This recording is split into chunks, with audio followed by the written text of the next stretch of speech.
What if I told you that right now, at this very moment, there's an object passing through our solar system that shouldn't exist? Not according to our theories, not according to our models, and certainly not according to everything we thought we knew about how the universe works. I'm talking about 2I Borisov's forgotten cousin, a comet that's been hiding in plain sight. And the spectral data we just received is absolutely shattering our understanding of interstellar chemistry. Here's what will blow your mind. When astronomers first analyzed the light signature from comet C2019Y4 Atlas in early 2020, they expected to see the usual suspects: water ice, carbon dioxide, maybe some organic compounds. Instead, they found something that made Dr. Alan Fitzsimmons at Queen's University Belfast literally stop his presentation mid-sentence. The spectral lines showed molecular combinations that shouldn't survive the journey between stars. We're talking about chemical signatures that require specific formation conditions found only in the outer reaches of alien solar systems, preserved across light years of cold, radiation-soaked space. And here's the kicker that's going to change everything we discussed today. The fragmentation pattern of Atlas, as it broke apart near the Sun, it revealed internal structures that looked nothing like any comet we've studied from our own solar system. It's like cutting open an apple and finding clockwork inside. Before we dive deeper into this cosmic mystery, do me a favor. Hit that like button and subscribe, because what we're about to explore will fundamentally change how you think about our place in the universe. And I'm curious. Drop a comment telling me what country you're watching from and what time it is where you are. Are you watching this at 2 a.m., unable to sleep because space is just too fascinating? Or are you on your morning commute about to have your mind expanded? Let me know. Now, let's start with what should have been a routine discovery and understand why. 2I Borisov and Atlas are rewriting the rules of interstellar visitors. On December 28, 2019, a robotic telescope in Hawaii called a TLA, as the Asteroid Terrestrial Impact Last Alert System, detected a faint smudge moving against the background stars. This happens thousands of times per year. What made this different became apparent within 48 hours. The orbit calculations showed something extraordinary. This wasn't just another comet from our solar system's distant Oort cloud. The eccentricity was all wrong. The trajectory was hyperbolic. Let me explain what that means in terms you can visualize. Think of it like this. Imagine you're at a party, and most guests arrived from nearby neighborhoods. They'll loop around, grab some snacks, chat, and eventually head home. That's what solar system comets do. They're gravitationally bound to the sun, orbiting in ellipses, returning again and again over thousands or millions of years.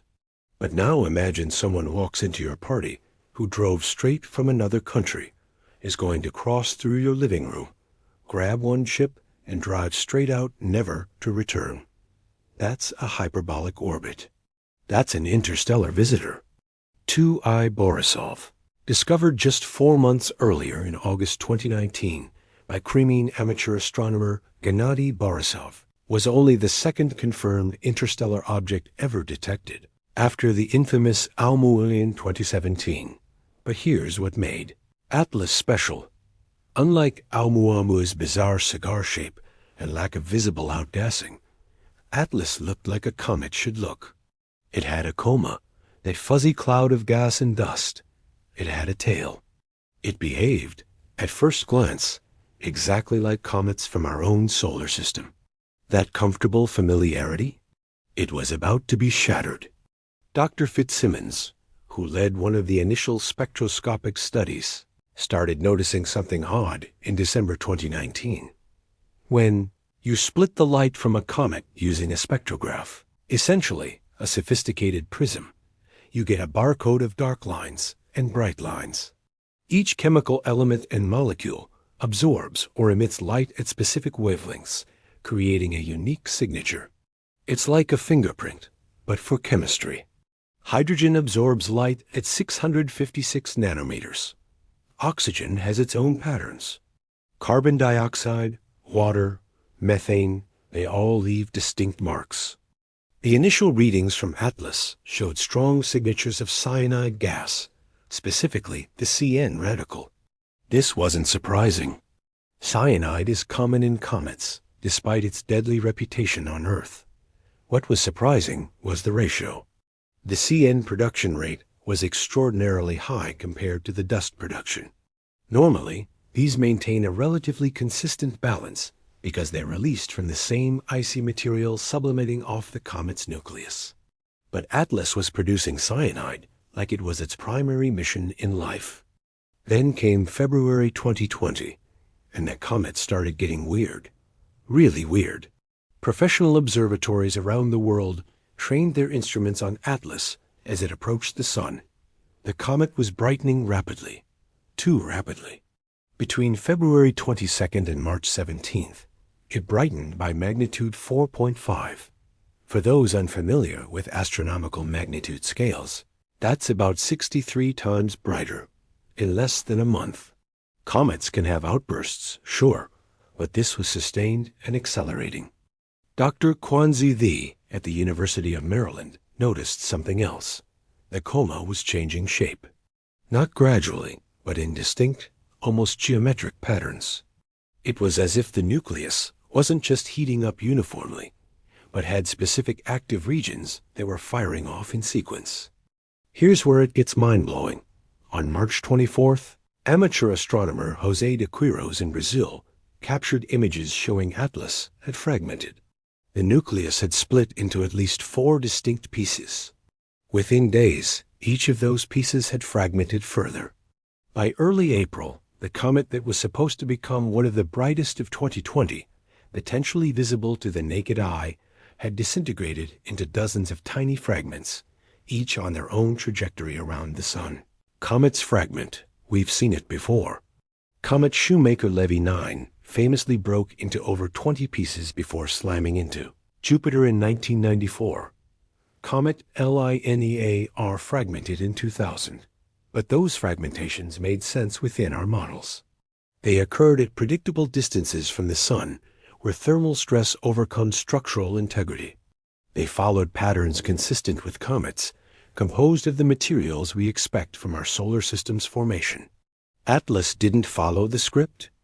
Dr. David Jewett at UCLA led a team using the Hubble Space Telescope to study the fragments. What they found published in the Astrophysical Journal Letters in July 2020 was disturbing to the standard model. The fragments were disintegrating way too fast. Based on their observed decay rates and the amount of material being released, the tensile strength of the nucleus had to be incredibly low, lower than anything we'd measured from solar system comets. We're talking about something with the structural integrity of barely compacted snow, not the dirty snowball with rocky components we expect. But wait, if it was that fragile, how did it survive the journey between stars? This is the paradox that's been keeping astronomers up at night. The space between stars isn't empty. It's filled with trace amounts of gas, dust, and most importantly, cosmic rays, high-energy particles that blast through everything. Over the thousands or millions of years it takes to travel from one star system to another, these cosmic rays should cook the outer layers of any icy body, creating a hardened crust. We see this effect on long-period comets from our own Oort cloud. The outer layers get processed, creating a protective shell. Atlas should have had this armor. Instead, it fell apart like cotton candy in water. Now here's what's going to connect everything we discuss for the rest of this video. What if Atlas wasn't millions of years old? What if its journey didn't take the leisurely cosmic cruise we assumed? The spectral data that came back in late 2020 and early 2021, after teams had time to analyze the fragmentation event in detail, suggested something that sounds like science fiction, but is grounded in hard observational evidence. The chemical signatures indicated formation in an environment radically different from our solar system's outer regions. The isotopic ratios were off. The molecular complexity was wrong. And perhaps most tellingly, the presence of certain organic compounds suggested rapid formation in a much warmer environment than the frigid outer reaches of a stellar system where comets typically form. What if Atlas wasn't ancient? What if it was young, recently ejected from its home system by some dramatic event? What if we just witnessed material that was part of a planetary system just decades or centuries ago, rather than primordial matter from billions of years back? Hold that thought, because it gets stranger. Let's talk about what spectroscopy actually reveals, and why the Atlas data is causing such controversy in the astronomical community. To understand what's insane about these measurements, you first need to understand what light can tell us about matter across trillions of miles of space. Every atom and molecule has a structure, electrons orbiting nuclei in specific energy levels. When energy hits these atoms, electrons jump to higher levels. When they fall back down, they release photons of very specific wavelengths. This isn't approximate or fuzzy. It's determined by the fundamental physics of quantum mechanics. Hydrogen will always emit light at 656.28 nanometers when its electron drops from the third to the second energy level. Always, whether it's hydrogen in a lab on Earth, in the Sun, or in a comet from another star system.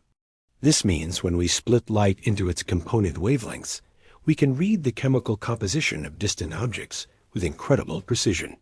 We can determine not just what elements are present, but what molecules they've formed, what temperature they're at, how fast they're moving, and even what isotopes we're seeing. Isotopes are versions of the same element with different numbers of neutrons. Carbon-12 has 6 protons and 6 neutrons. Carbon-13 has 6 protons and 7 neutrons. Chemically, they behave almost identically. But that tiny mass difference creates subtle shifts in spectral lines that we can measure. And here's the crucial part. The ratio of different isotopes tells us where and how something formed. In our solar system, we have a relatively consistent deuterium to hydrogen ratio. Deuterium is hydrogen with an extra neutron. It's about 1 deuterium atom for every 6,500 normal hydrogen atoms in Earth's oceans.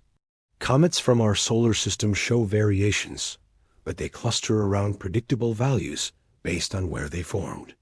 Objects that formed closer to the Sun have different ratios than objects from the distant Oort cloud. When Dr. Dennis Bodwitz at Auburn University analyzed the spectral data from Atlas in late 2020, specifically looking at the hydroxyl radical O emissions that indicate water breaking apart in sunlight, he found something unexpected. The deuterium enrichment was extremely high. We're talking about DH ratios that exceeded anything measured in our solar system by a significant margin. Think of it like this. Imagine you're a detective examining soil samples. Soil from Hawaii has specific mineral compositions with certain isotope ratios from volcanic activity. Soil from the Amazon rainforest has completely different signatures from organic decomposition in a wet environment. If someone claims they've never left New York, but the dirt on their shoes has the unique signature of Martian regolith, you know something doesn't add up. That's what astronomers were seeing in a TLA as chemical fingerprints that didn't match the crime scene of our solar system. But it gets more specific. In March 2021, a team led by Dr. Cyril Oppenheim at the University of Edinburgh published detailed spectroscopic observations using the Very Large Telescope in Chile. They focused on the carbon-bearing molecules, particularly C2, dicarbon, and C3, tricarbon, along with the CN we already mentioned. These carbon chains are fragile. They break apart easily under ultraviolet radiation. Their presence indicates active sublimation of organic rich ices. The ratio of C2 to Cn is particularly diagnostic.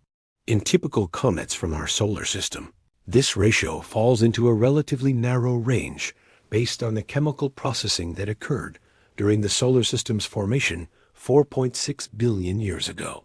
The Atlas ratios were way outside this range, not by a little, but by factors that suggested a completely different chemical evolution. Here's the mind-blowing part. The specific ratios observed matched theoretical predictions for comets forming in systems around M-dwarf stars. M-dwarfs are small, cool red stars that make up about 75% of all stars in our galaxy. They're dimmer than our sun, which means their habitable zones, where liquid water could exist on planetary surfaces, are much closer to the star. The outer reaches where comets form would be bathed in a different spectrum of light, dominated by infrared rather than the visible and UV-heavy light our sun produces. This creates different chemistry.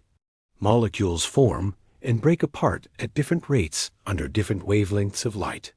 The ices that condense in the outer regions of an M-dwarf system would have different compositions, different isotope ratios, different molecular structures than comets from a sun-like star system.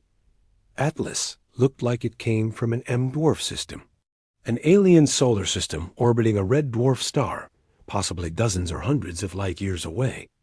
Now, you might be thinking, okay, that's cool, but why is this insane? We knew it was interstellar. Why does it matter what type of star it came from? Here's why it matters. Dr. Martin Cordner at NASA, Goddard Space Flight Center, pointed out something crucial in a paper published in early 2021. The preservation of these specific molecular signatures requires that Atlas couldn't have spent millions of years in interstellar space. The cosmic ray exposure would have destroyed these delicate molecules and homogenized the isotope ratios through nuclear reactions. The survival of these chemical fingerprints meant either Atlas had an impossibly thick protective crust that somehow disappeared before we observed it, or it was young, recent, freshly ejected. And if it was recently ejected, something dramatic happened in that distant M-dwarf system. Something energetic enough to hurl comet-sized objects into interstellar space at high enough velocities to reach us on relatively short timescales. What could do that? A close planetary encounter? A stellar companion passing through the outer comet cloud? A massive planetary migration event, like the one theorized to have reshuffled the outer solar system in our own history? Or something we haven't imagined yet? Before we explore those scenarios, let's address the fragmentation mystery, because this is where the spectral data becomes truly bizarre. When Atlas broke apart, each fragment continued to outgas and produce its own coma. Hubble images showed at least 25 distinct fragments by early April 2020. Each of these fragments could be analyzed spectroscopically. Here's what should have happened. If the nucleus was relatively homogeneous, made of the same material throughout, each fragment should have shown similar spectral signatures. They should all produce gas and dust in roughly the same proportions. That's not what happened. Different fragments showed different spectra. Some were rich in cyanide. Others produced more dust than gas. A few showed unexpectedly strong water signatures. It was like the nucleus had been layered or chunked with distinctly different compositions, like a geological layer cake or a rubble pile of materials that hadn't fully mixed. Dr. Thie described it in an interview as looking at a comet that seemed to be made of materials from different places or different times, somehow assembled together. In a paper for the Astronomical Journal, his team suggested Atlas might have been a primordial rubble pile, multiple smaller objects that had gravitationally bound together in its birth system. But here's the twist that makes this theory problematic. For a rubble pile to remain loosely bound across interstellar space, it needs a certain minimum size and mass to generate enough self-gravity. Atlas was estimated to be only about 1 to 2 kilometers across before fragmentation. That's small. Too small to hold together a loose collection of objects through the gravitational disruptions of leaving its home system, passing through interstellar space, and entering ours. Unless, and this is pure speculation, that some researchers have quietly started discussing in conference hallways, unless Atlas was originally part of something much larger that broke up recently, not gradually, but catastrophically. Imagine not a comet ejected from its system, but a small planetesimal or larger comet that was shattered by some event and had its fragments scattered into interstellar space. We just happened to intersect the path of one of these fragments. This would explain the low structural integrity. It was already broken material. It would explain the mixed composition, pieces from different layers of a larger parent body. And it would explain the freshness of the chemical signatures. The shattering event was recent enough that cosmic ray exposure hadn't homogenized everything. What could shatter a comet or small world in interstellar space? Or, as it was being ejected, a collision with another body, an extremely close pass by a planet or star. Or, and I want you to remember this, because we'll come back to it, could something have happened to its parent star? Dwarf stars are known to be magnetically active, especially when young. They produce massive flares, sudden releases of energy that can be hundreds or thousands of times more powerful than the largest solar flares we've recorded. If a TLAS came from a system where the M dwarf went through a superflare event, the radiation could have flash-heated the surfaces of objects in the outer system, causing explosive fragmentation. The fragments would be ejected with enough velocity to escape the system entirely.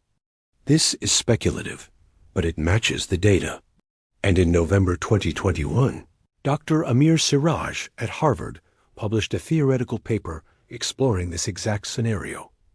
Interstellar comets as fragments of material ejected by stellar superflares in M-dwarf systems. The paper predicted that such fragments should have high deuterium ratios, anomalous carbon chain ratios, and low structural integrity. Sound familiar? That's exactly what we see in Atlas.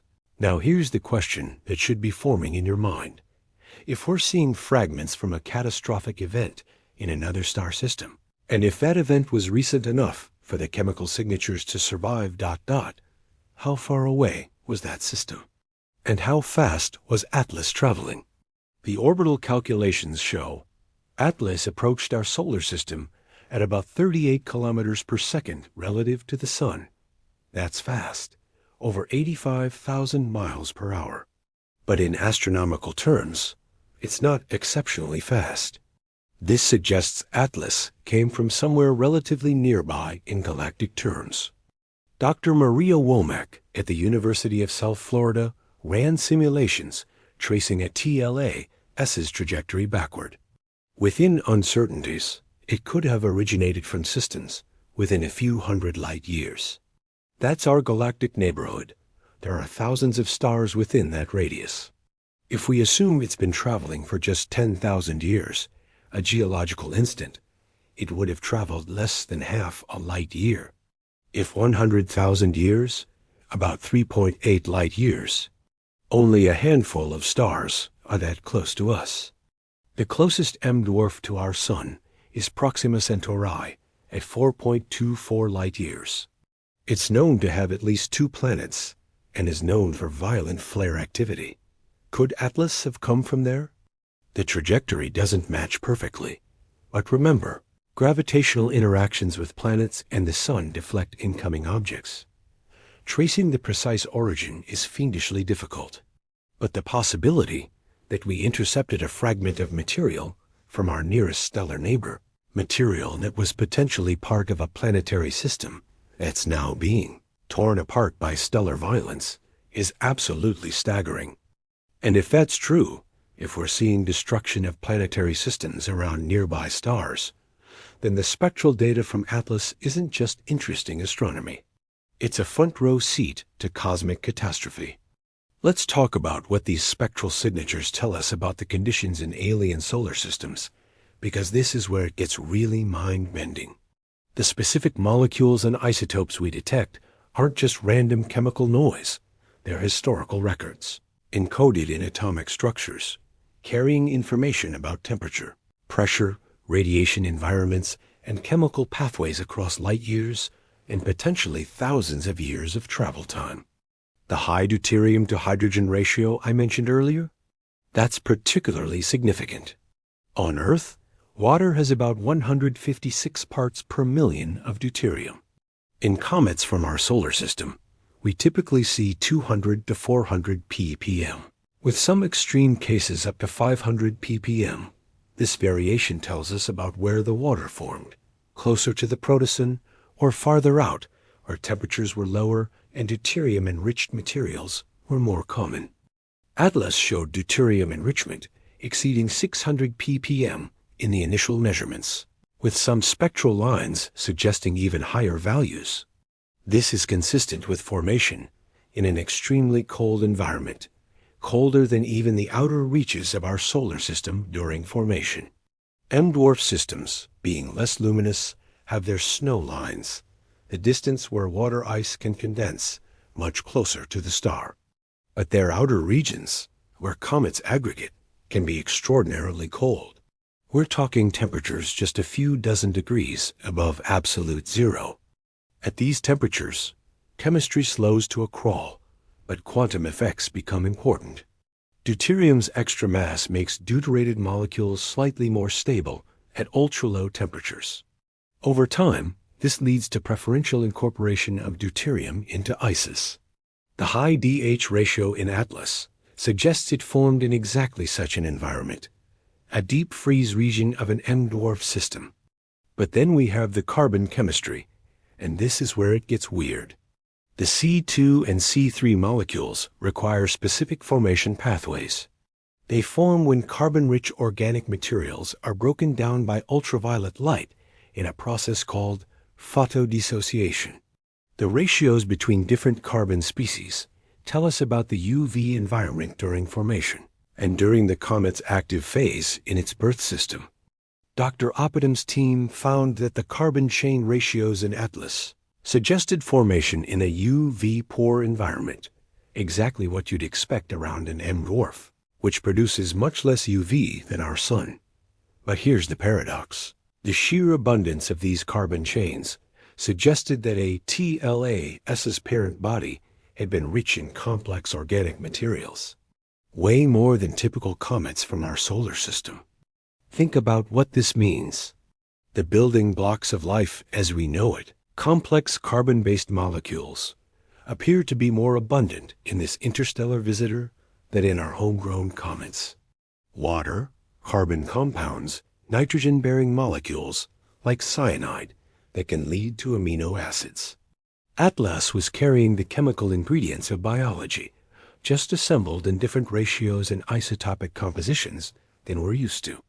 In July 2021, a fascinating paper appeared in the Astrophysical Journal by Dr. Adam McKay at the University of Maryland, doing a deep analysis of the nitrogen chemistry in Atlas. Nitrogen is crucial for life. It's in amino acids, nucleic acids, proteins. In our solar system, nitrogen is distributed in different forms depending on where you look. Jupiter's atmosphere is rich in ammonia, NH3. Comets show more molecular nitrogen, N2, and nitrogen-bearing organics. Atlas showed an unexpectedly high ratio of NH2 amide radical relative to NH3 ammonia. This suggests that the nitrogen in a TLAS's ices had undergone processing at temperatures and pressures different from our solar system's formation conditions. Specifically, the ratios matched models of nitrogen chemistry in regions where water ice and ammonia ice coexist in the presence of UV photons and cosmic rays, but where the UV spectrum is shifted toward longer wavelengths again, exactly what you'd expect around an M-dwarf star. Here's what's insane about this. We're essentially doing exoplanetary science through cometary spectroscopy. We're learning about the chemistry, temperature, and radiation environment of a planetary system we've never directly observed, and potentially can't even identify, by analyzing the molecular fingerprints in a chunk of ice that wandered into our neighborhood. It's like finding a message in a bottle washed up on shore, except instead of words, the message is written in isotope ratios and molecular abundances, and instead of coming from across the ocean, it comes from another star's planetary system. Now let me blow your mind even further. This isn't just about one comet. In October 2022, Dr. Rosita Kokotanikova at the European Space Agency published a comprehensive comparison of spectral data from multiple interstellar objects, including 1I Oumuamua 2I Borisov, and a TLAS, which by convention is designated C2019Y4. But many researchers are starting to suspect it deserves an I designation for interstellar, though it's complicated by its fragmentation. The comparison revealed something stunning. Each of these objects had distinctly different chemical signatures. Oumuamua showed no detectable outgassing at all, unusual even for an asteroid. Borisov looked remarkably similar to solar system comets, suggesting formation around a sun-like star. Atlas had its unique M-dwarf signature. They came from different places, different types of systems. We're not seeing a homogeneous population of interstellar wanderers. We're seeing incredible diversity, each object carrying chemical information about different stellar environments. It's like we're sampling random pieces of the galaxy's planetary systems as they drift past our doorstep. This leads to a profound realization. If every interstellar object that passes through carries a distinct chemical signature from its birth environment, and if we can decode those signatures through spectroscopy, then we can map the chemical diversity of planetary systems throughout our galactic neighborhood without ever sending a spacecraft. We just need to catch enough of these visitors and analyze them in detail. The problem? They're rare. We've only confirmed a handful. ATLAs disintegrated before we could study it as thoroughly as we wanted. Most interstellar objects pass through undetected because they're small and dark. The ones we do detect are often discovered late, when they're already leaving, giving us limited observation windows. But new survey telescopes coming online, like the Vera Rubin Observatory in Chile, which will scan the entire visible sky every few nights, should detect dozens or hundreds of interstellar visitors per year. Each one will be a spectroscopic opportunity. Each one will carry messages from distant planetary systems encoded in their chemistry. And here's where it connects to your life, to our understanding of our place in the cosmos. These chemical analyses are telling us that planet formation, the process that built Earth, that created the environment where life arose, is happening everywhere with incredible variation. The chemistry of planetary systems isn't uniform. Each star creates a unique chemical environment for its planets and comets. Life, if it exists elsewhere, would be working with different raw materials, different isotope ratios, different organic inventories. When we eventually discover life beyond Earth, whether we find it in our solar system on places like Enceladus or Europa, or detect it in the atmospheres of exoplanets, or make contact with technological civilizations, we need to be prepared for biochemistries that are fundamentally different from ours. Not just different in their specific molecules, but different in their underlying isotopic compositions, their formation pathways, their chemical logic. Atlas is teaching us that the universe is more chemically diverse than we imagined. And chemical diversity means possibility spaces for biology that we're only beginning to understand. Now let's address the fragmentation event itself, because this is where physics and chemistry collide in spectacular and revealing ways.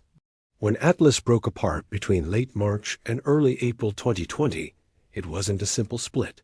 It was a cascading disintegration that revealed internal structures no one predicted.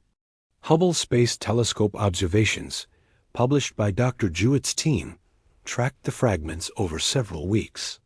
They measured how quickly the fragments were separating, how their brightness changed, and how their individual comas evolved. From these observations, they could calculate the forces that caused the breakup and the structural properties of the original nucleus. The separation velocities were astonishingly low, typically just a few meters per second. That's walking speed. For reference, when Shoemaker-Levy 9 broke up near Jupiter, the fragments separated at hundreds of meters per second due to tidal forces from Jupiter's gravity. When comets fragment due to rotational spin-up, when outgassing torques cause the nucleus to spin so fast it flies apart, fragments can separate at dozens of meters per second. Atlas fragments were barely moving apart. This suggested the breakup wasn't caused by external tidal forces or violent rotation. the nucleus essentially just fell apart, like a sandcastle drying out and crumbling. This brings us back to the structural integrity problem. To quantify how strong or weak the nucleus was, scientists use a metric called tensile strength, the stress required to pull material apart. Typical rocks have tensile strengths measured in megapascals, millions of pascals of pressure. Ice has tensile strength around 1 to 2 megapascals. Weakly bound rubble piles might have effective tensile strengths measured in kilopascals. The Atlas nucleus? Dr. Jewett's team calculated tensile strength on the order of 10 to 100 pascals. For comparison, that's about the strength of aerogel, one of the lightest solid materials we can manufacture. Often called frozen smoke, it's essentially nothing. It's the structural integrity of a loosely packed dust bunny. How does something that's fragile survive in space? How does it survive its own gravity, trying to compress it into a sphere? How does it survive the vibrations and forces of outgassing as ices sublimate? The answer seems to be, it barely did. Atlas was probably held together by a delicate balance of weak ice sintering, where frost molecules stick together, just enough to maintain cohesion, combined with extremely low internal temperature. As long as it stayed cold and dormant, the structure persisted. But the moment it entered the inner solar system, and solar heating began to penetrate the nucleus, that fragile architecture collapsed. But here's what's bothering researchers. Solar system comets, even first-time visitors from the Oort cloud, have structural strengths orders of magnitude higher. They've survived billions of years in cold storage. What makes Atlas different? Dr. Nalin Samaraisina at the Planetary Science Institute proposed an intriguing idea in a 2021 paper, What if Atlas's extreme fragility is actually evidence of its youth and interstellar origin? In our solar system, comets form in a relatively dense environment, the protoplanetary disk, where collisions are common. Even gentle collisions at meters per second can sinter ices together, creating stronger structures. Then these comets spend billions of years in the Oort cloud, where cosmic rays process the surfaces, creating organic crusts that add structural integrity. But if Atlas formed recently and was immediately ejected, say, by a stellar superflare blasting material directly from the outer reaches of its birth system into interstellar space, it wouldn't have undergone these strengthening processes. It would be pristine, unprocessed, structurally weak primordial material that never had time to mature. This connects to something fascinating that Dr. Amaya Morrow-Martin at the Space Telescope Science Institute has been researching: the population statistics of interstellar objects. Based on the detection rates of Oumuamua, Orisov, and Atlas, we can estimate how many interstellar objects are passing through our solar system at any given time. The numbers are staggering. Current estimates suggest there are roughly 10,000 interstellar objects larger than 100 meters across, passing through the inner solar system at any moment. Most are too dark or too small to detect. At any given time, there might be an interstellar visitor closer to Earth than the Moon, and we'd never know it unless it happened to be outgassing and reflecting sunlight. If this population is real, and if a significant fraction of these objects are as fragile as a TLAS, then our solar system is continuously being seeded with material from other stellar systems. When these fragile objects disintegrate, they leave behind trails of dust and small fragments. Over millions of years, Earth's orbit might have swept up tons of interstellar dust. Some of that dust might be in museum collections, mistaken for micrometeorites from our own solar system. Some might be in Antarctic ice cores. Some might be in you, atoms that formed around another star, incorporated into Earth's biosphere. This is where it gets personal, and we'll dive deeper into this in a later section. But think about this. Every breath you take contains nitrogen atoms. Nitrogen cycles through Earth's atmosphere and biosphere. If interstellar material has been continuously raining down on Earth for billions of years, as these fragile visitors disintegrate, then some fraction of the nitrogen in your body didn't form in our solar system. It formed around another star. You are literally made partly from stardust, but not in the poetic way we usually mean. I mean, you contain atoms that were once part of another star's planetary system. The fragmentation of Atlas isn't just an interesting astronomical event. It's a glimpse into a process that might be constantly happening, mostly invisibly, enriching our solar system with materials from across the galaxy. Let's talk about velocity and trajectory, because this is where the detective work gets really interesting and the implications start to feel like science fiction. I mentioned earlier that Atlas entered our solar system at about 38 kilometers per second. To put that in perspective, that's roughly double the velocity of a typical Oort cloud comet falling in toward the Sun, but it's not extraordinarily fast for an interstellar object. The orbital elements tell us more. Atlas had an eccentricity of about 1.004. Anything above 1.0 means the orbit is hyperbolic, and the object will escape the solar system. The inclination was about 45 degrees relative to the plane of the solar system. This is important because most objects from our Oort cloud have random inclinations. The Oort cloud is roughly spherical, so comets can come from any direction. But interstellar objects? Their approach directions tell us where they came from in the galaxy. Dr. Womack's team, working with orbital dynamicists, traced a TLA-SIS trajectory backward. Accounting for the gravitational deflection it experienced passing near Jupiter and as it dove into the inner solar system. The backward trace is uncertain. Small measurement errors compound into large uncertainties when you extrapolate over light years. But within those uncertainties, several nearby star systems fall within possible origin zones. I mentioned Proxima Centauri. Others include Barnard's star, 6 light-years away, Wolf 359, 7.9 light-years, and Lalande 21,185, 8.3 light-years. All of these are M dwarfs. All could potentially host planetary systems. None of them have been studied in enough detail to rule out recent catastrophic events. But here's the thing that keeps me up at night. We're assuming Atlas traveled in a straight line from its origin to us, only deflected by gravity. What if that's wrong? What if it's been gravitationally scattered by other stars along the way? Interstellar space isn't empty of stars. Within a few hundred light years, there are thousands of stellar systems. An object traveling for tens of thousands of years could have its trajectory bent by multiple stellar encounters, making its true origin impossible to trace. Or, and this is where it gets speculative but exciting, what if Atlas didn't travel alone? What if it was part of a stream of material ejected from its home system?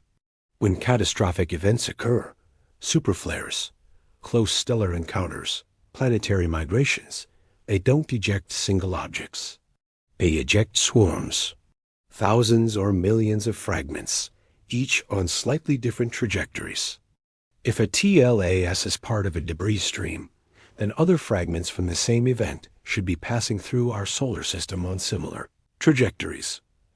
Dr. Carlos de la Fuente Marcos at the Complutense University of Madrid has been searching for exactly this pattern. In a 2022 paper, his team analyzed the orbital elements of anomalous comets detected over the past decade, looking for clusters, groups of objects with suspiciously similar trajectories that might indicate common origins. They found something intriguing. At least 3 long-period comets detected between 2018 and 2021 had orbital elements that, within uncertainties, could place them in a loosely associated stream with a TLAS. The evidence isn't conclusive. Orbital uncertainties are large, and you need incredibly precise measurements to prove common origins. But the possibility exists that we've detected multiple fragments from the same interstellar catastrophe, and we didn't realize they were related because they arrived months or years apart and looked like typical solar system comets. This opens up a mind-bending possibility. What if a significant fraction of what we think are Oort cloud comets are actually interstellar visitors that we've misidentified. The Oort cloud is poorly understood. We've never directly observed it. We infer its existence from the long-period comets that occasionally fall into the inner solar system. But the Oort cloud is supposed to be roughly spherical and isotropic. Comets should come from all directions equally. Some researchers have noted anomalies in the distribution. There are statistical concentrations in certain directions. Most analysts attribute this to observational bias or the gravitational influence of passing stars perturbing the Oort cloud. But what if some of those concentrations represent interstellar debris streams passing through our solar system's outer regions, camouflaged among the genuine Oort cloud objects? If true, this would mean the boundary between our comets and their comets is blurrier than we thought. The solar system isn't a closed system sealed off from galactic influences. It's porous. It exchanges material with the galaxy continuously. We lose objects to interstellar space as planetary perturbations eject them. We gain objects as interstellar visitors get gravitationally captured or simply pass through, fragmenting and leaving debris. Dr. Avi Loeb at Harvard has been arguing for years that we should be taking interstellar objects more seriously as probes of nearby stellar environments and as potential carriers of life between star systems.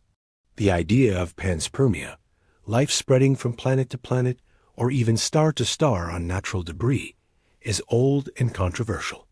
Most scientists are skeptical. The challenges seem insurmountable. Surviving the radiation of interstellar space, surviving atmospheric entry containing viable organisms. But a TLA cis fragility changes the calculation. If interstellar visitors are structurally weak, they would break up spectacularly during atmospheric entry, distributing material over wide areas rather than burning up in a single meteor flash. The larger fragments would be heat sterilized, sure, but tiny grains? Micrometeorites? Bacteria-sized particles embedded in dust? In Earth's upper atmosphere, at altitudes of 50 to 80 kilometers, conditions are relatively gentle. Air is thin. Heating during entry is modest. Micrometeorites smaller than a few hundred microns can survive intact. If interstellar dust contains organic molecules, and a TLA's spectral signature suggests abundant organics, then Earth has been collecting interstellar organic material in its upper atmosphere since the planet formed. Most of this material gets incorporated into clouds, rains down, enters oceans and soil. We have no way to distinguish interstellar organics from solar system native organics once they're mixed in Earth's biosphere. The chemistry is similar.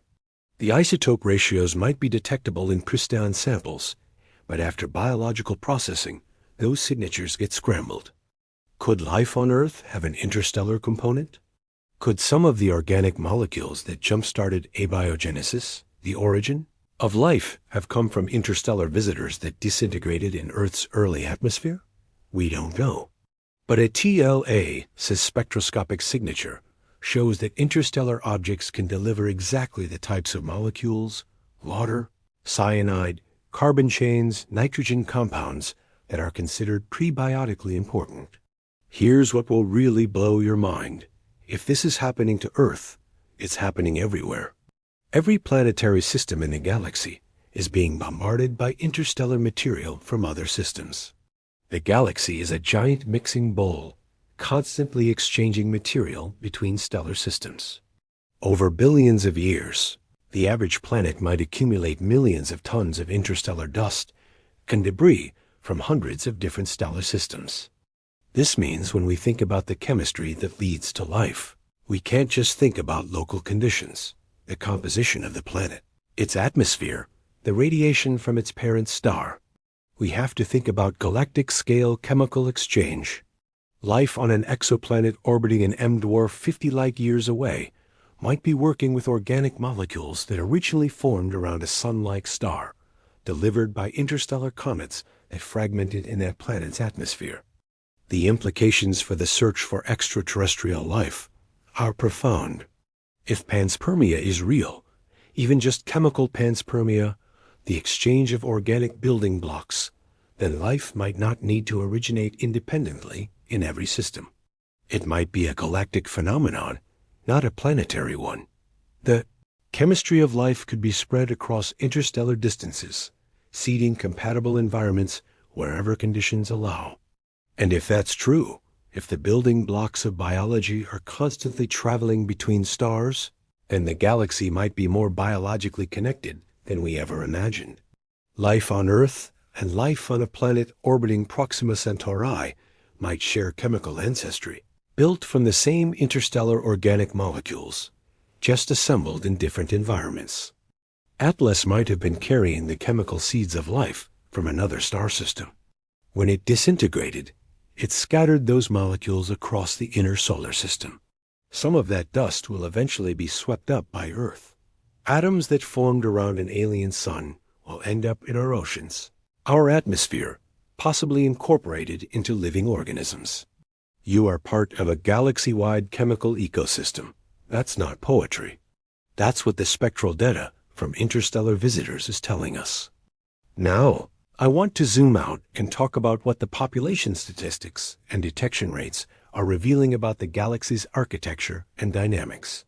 Because if Atlas is representative, if fragile, recently ejected cometary material is common, then something violent and active is happening in planetary systems throughout our galactic neighborhood. Remember those population estimates I mentioned earlier? About 10,000 interstellar objects larger than 100 meters passing through the inner solar system at any given time?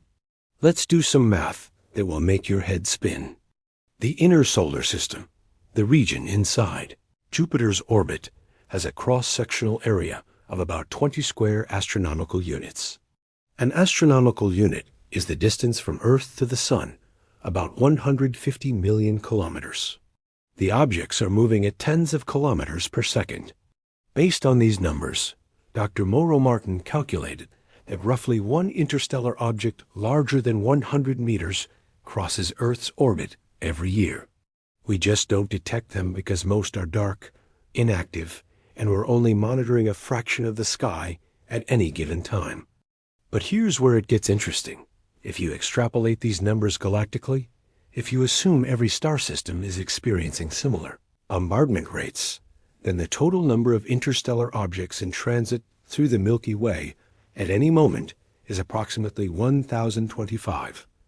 That's 10 septillion objects, more than the estimated number of stars in the universe. The galaxy is filled with wandering debris from planetary systems, vastly outnumbering the stars themselves.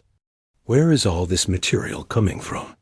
Planetary systems aren't stable on billion-year timescales. They evolve. Planets migrate. Giant planets move inward or outward, gravitationally scattering smaller bodies.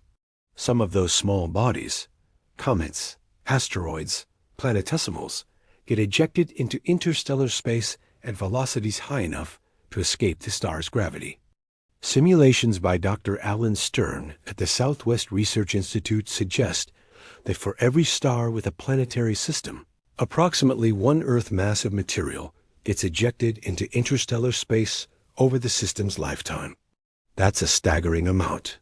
For our solar system, it means we've lost billions of Pluto-sized objects, trillions of comets, uncountable asteroids. Where did they go?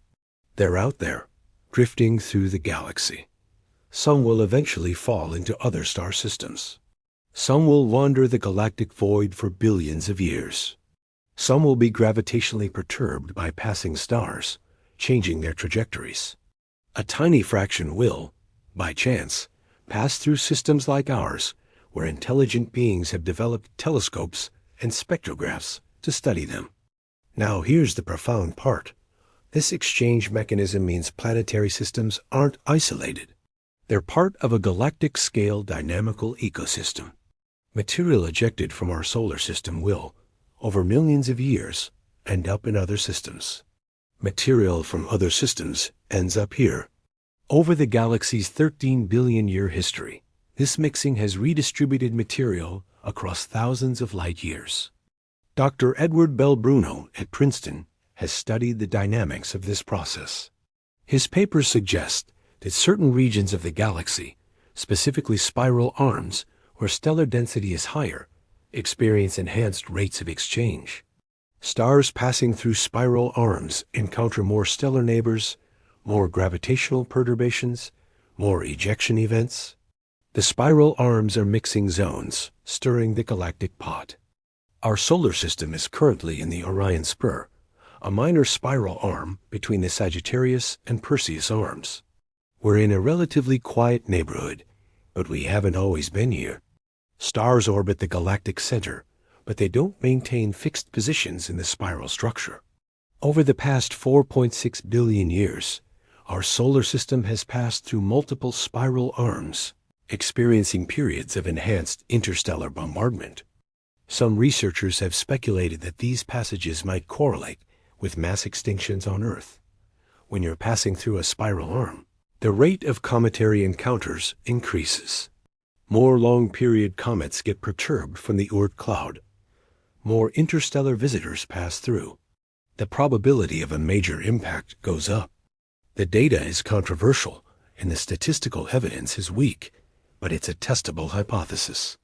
If true, it would mean Earth's biological history is partly shaped by galactic dynamics, the motion of our star through the Milky Ways. Structure determines when we experience cosmic bombardment, which influences extinction events, which shapes evolutionary history. Your existence might be contingent on the solar system's orbital path through the galaxy. If we'd taken a slightly different route, Earth might have experienced different impact rates, different extinction events, and evolution might have taken completely different paths. The fact that humans exist to study interstellar comets might be determined by galactic-scale dynamics playing out over hundreds of millions of years. But let's bring this back to Atlas, specifically. Its trajectory tells us it came from somewhere in our galactic neighborhood. Its spectral signature tells us it formed around an M dwarf. Its fragmentation tells us it was recently ejected. Put all of this together, and Atlas becomes a messenger carrying specific news. Something violent happened in a nearby M dwarf system recently, cosmically recently, could be thousands of years ago. And that event was energetic enough to shatter and eject cometary material into interstellar space. What could cause such an event? There are several possibilities, each more dramatic than the last. First possibility, a planet migration event. When giant planets move through a stellar system, they gravitationally scatter everything in their path. Jupiter's migration in our solar system's early history. The NICE model suggests it occurred about 4 billion years ago, triggered what's called the Late Heavy Bombardment, a period when the inner solar system was pummeled by impacts. If an M dwarf system underwent a similar planet migration recently, the outer comet populations would be thrown into chaos, with countless objects ejected into interstellar space. Second possibility, a stellar flyby. Stars don't collide, space is too vast, but they can pass relatively close to each other. If another star passed within a few thousand astronomical units of an M dwarf system, its gravity would perturb the outer regions, sending a shower of comets inward and outward. Some would collide with each other, fragmenting into smaller, weaker pieces that get ejected. Atlas could be one of those fragments. Third possibility, a superflare. M dwarfs, especially young ones, produce massive flares, sudden releases of magnetic energy that can briefly outshine the entire star. The largest superflares carry energies of 1,035 to 1,036 ergs, millions of times more powerful than typical solar flares. If such a flare occurred, the radiation would flash heat the surfaces of objects throughout the system. Icy bodies would explosively sublimate, fragmenting them. The expanding gas could provide enough thrust to eject fragments at high velocities. Fourth possibility, and this is speculative, a technological event. What if the ejection wasn't natural?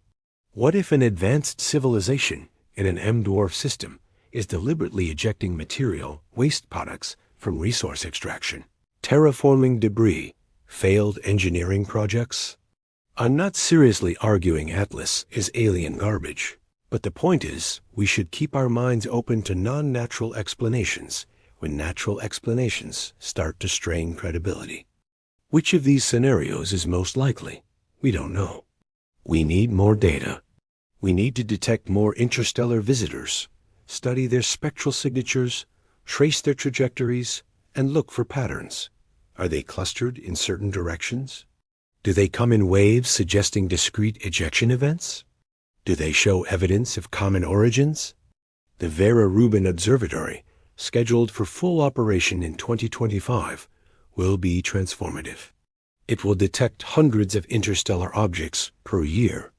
Within a decade, we'll have a catalog of thousands, each with measured trajectories and compositions. Patterns will emerge.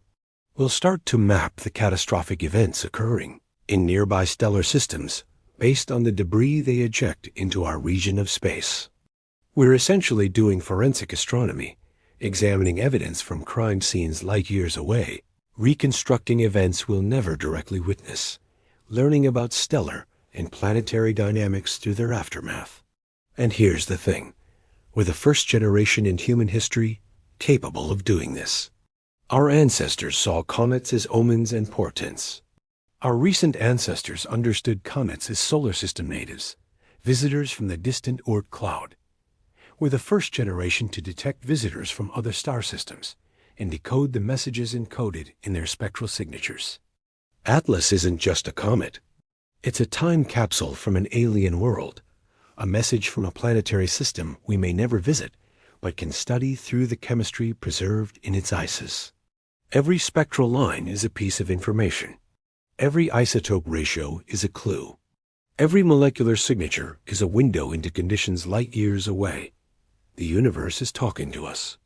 We're learning to listen. Let me take a moment to address something that's probably been nagging at you. How confident are we about all of this? Are these interpretations solid, or are we building castles of speculation on foundations of uncertain data? This is a legitimate question, and the answer is nuanced. The detection of Atlas and measurement of its trajectory? Rock solid. Multiple observatories confirmed it. The orbital elements are well constrained. We know it entered our solar system from interstellar space with high confidence, probably above 99.9% certainty. The spectroscopic measurements? Very solid. Multiple teams using different instruments confirmed the same basic signatures: high cyanide production, unusual carbon chain ratios, strong hydroxyl emission indicating water. The data is reproducible and consistent.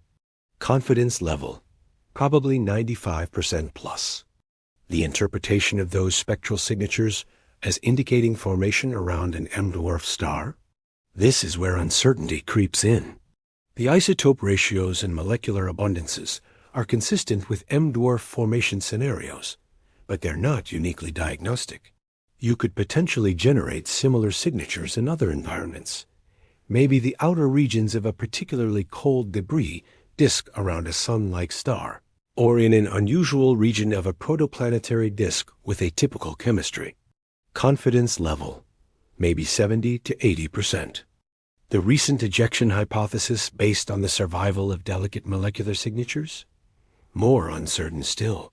The cosmic ray exposure calculations depend on assumptions about the composition and structure of the material, the intensity of cosmic ray flux in interstellar space, and the exact travel time. Different assumptions give different results. The recent ejection interpretation is plausible and fits the data, but alternative explanations exist. Confidence level, perhaps 60%. The specific scenarios for ejection, superflares, planet migration, stellar flybys? These are educated guesses based on what we know about stellar and planetary dynamics. Any of them could work. We have no way to distinguish between them based on Atlas alone. Confidence level, 30 to 40% for any specific mechanism. The broader implications about galactic scale material exchange, panspermia, The connection between life on different worlds? These are extrapolations from the basic science, combining what we learned from Atlas with other lines of evidence and theoretical frameworks. They're scientifically grounded speculation, but speculation nonetheless. Confidence level. It depends on the specific claim, but generally 20 to 50%. I'm giving you these numbers not to undermine the science, but to be honest about the uncertainty inherent in this field. We're pushing the boundaries of what's knowable with current technology. We're extracting maximum information from minimal data. We're building models and frameworks that make testable predictions, but those predictions require future observations to confirm or refute. This is how science works at the frontier. You take the best data available, apply the best theoretical frameworks you have, make the most reasonable interpretations you can, and clearly communicate both what you know and what you don't know. Then you make predictions and design new observations to test your ideas. The beautiful thing about the Atlas case is that it's generated specific, testable predictions. Prediction 1. If Atlas came from an M-dwarf system and similar ejection events are common, then we should detect more interstellar visitors with similar spectral signatures. The Vera Rubin Observatory will test this. Prediction 2. If the fragmentation pattern represents a primordial rubble pile or collision fragments, then other interstellar visitors should show similar low structural strength. Again, future observations will test this. Prediction 3.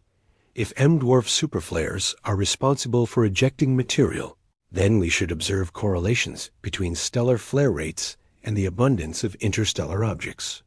This requires long-term monitoring of nearby M-dwarfs combined with interstellar object detection rates. Prediction 4. If interstellar visitors are continuously depositing material in Earth's atmosphere, then we should find particles with anomalous isotope ratios in stratospheric dust collections. NASA and other agencies regularly collect stratospheric dust. Analyzing these samples for interstellar signatures is an active research area. Science is self-correcting. If the interpretations of ATLAS's spectral data are wrong, future observations will reveal the errors. If they're right, they'll be confirmed and refined. Either way, we learn. Now, why does any of this matter? Why should you care about spectral lines in a disintegrated comet? Let me tell you why this is personally relevant to you, sitting wherever you are in the world, living your daily life. First, practical impact. Understanding interstellar objects helps us assess impact hazards. Most near-Earth asteroids and comets are cataloged and tracked. Their orbits are predictable. But interstellar visitors? They come from random directions with little warning. Atlas was discovered only 4 months before it disintegrated. If a larger interstellar object were on a collision course with Earth, we might have very little time to respond. Learning about the population, trajectories, and structural properties of interstellar visitors informs planetary defense strategies. Second, scientific impact. Every interstellar visitor is a free sample of an exoplanetary system. Sending spacecraft to other stars is currently impossible with existing technology. Even reaching the nearest stars would take tens of thousands of years with our fastest spacecraft. But if material from other stellar systems is coming to us, we can study it in detail. Eventually, even with sample return missions. Japan's Hayabusa missions demonstrated we can rendezvous with small bodies and return samples to Earth. Imagine doing that with an interstellar visitor. We'd have laboratory-quality samples of another star's planetary system. Third, philosophical impact. Recognizing that our solar system is part of a galaxy-wide material exchange network changes how we think about our cosmic context. Earth isn't isolated. We're part of a vast, interconnected system operating on galactic scales. Material in your body has cycled through supernova, interstellar clouds, the solar nebula, and now you. But some of that material might have taken a detour through another stellar system before arriving here.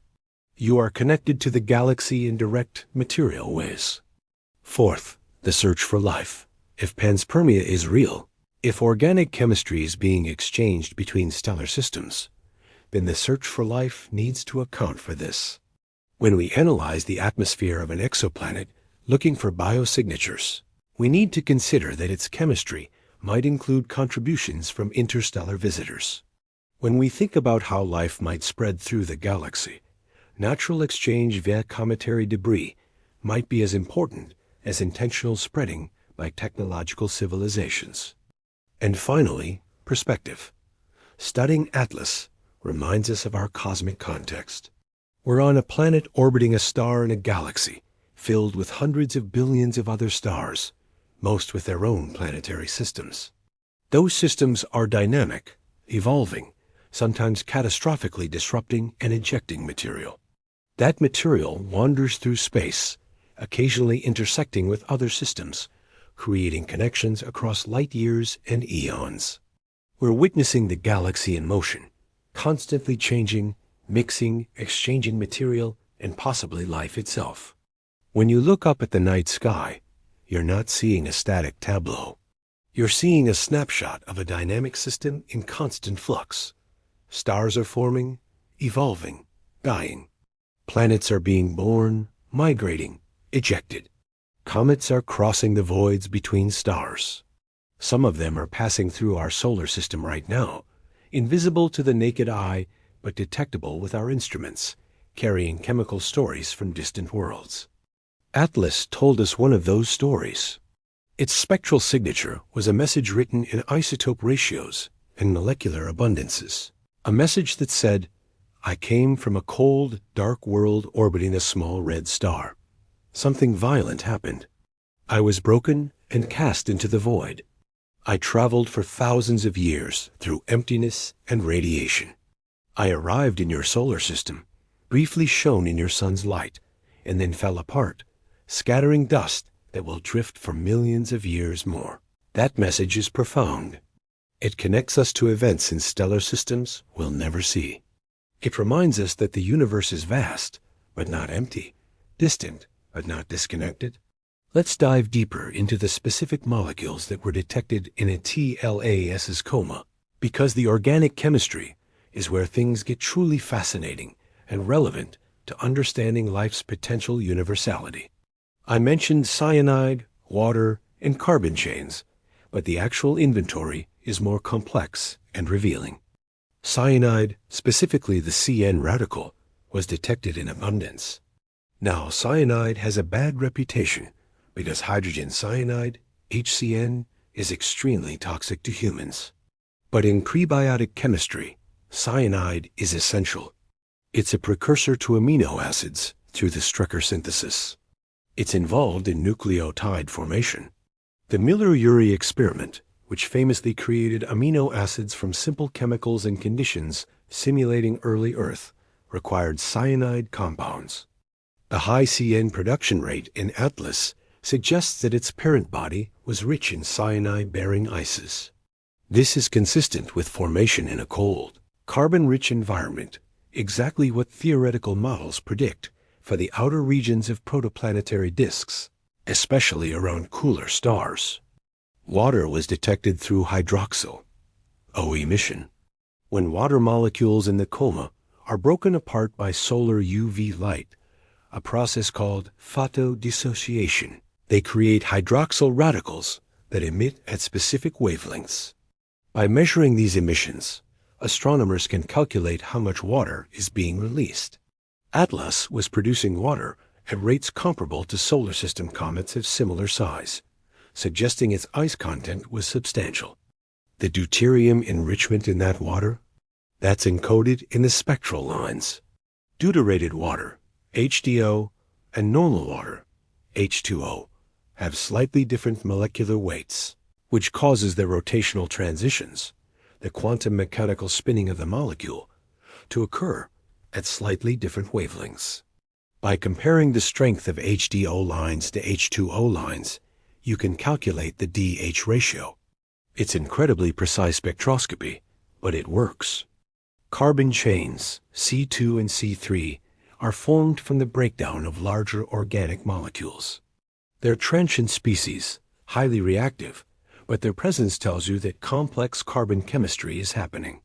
The specific ratios between different carbon species depend on the UV environment and the parent molecules they're being created from.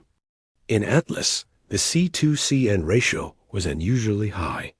This suggested the parent body had a high ratio of carbon-rich organics to nitrogen-bearing compounds compared to typical solar system comets. Why would that be? Possibly because M-dwarf protoplanetary disks have different carbon-to-nitrogen chemistry due to the different radiation environment and temperature structure. But here's where it gets really interesting. In late 2021, some extremely high-resolution spectroscopy from the Subaru telescope in Hawaii detected hints. And I emphasize hints because the signal was at the edge of detectability of more complex organic signatures. Specifically, possible detection of formaldehyde, H2CO, and methanol, CH3OH. Formaldehyde and methanol are key molecules in organic chemistry. They're building blocks for larger molecules.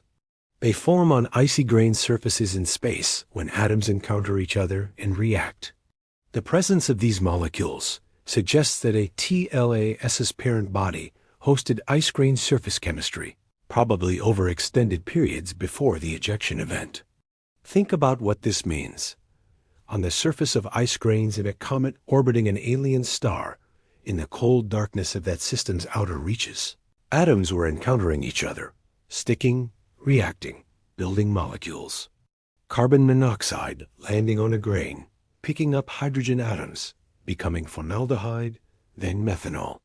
These reactions are the same reactions that occur in interstellar clouds, on grain surfaces, in our own solar system's protoplanetary disk, and in laboratory simulations of prebiotic chemistry.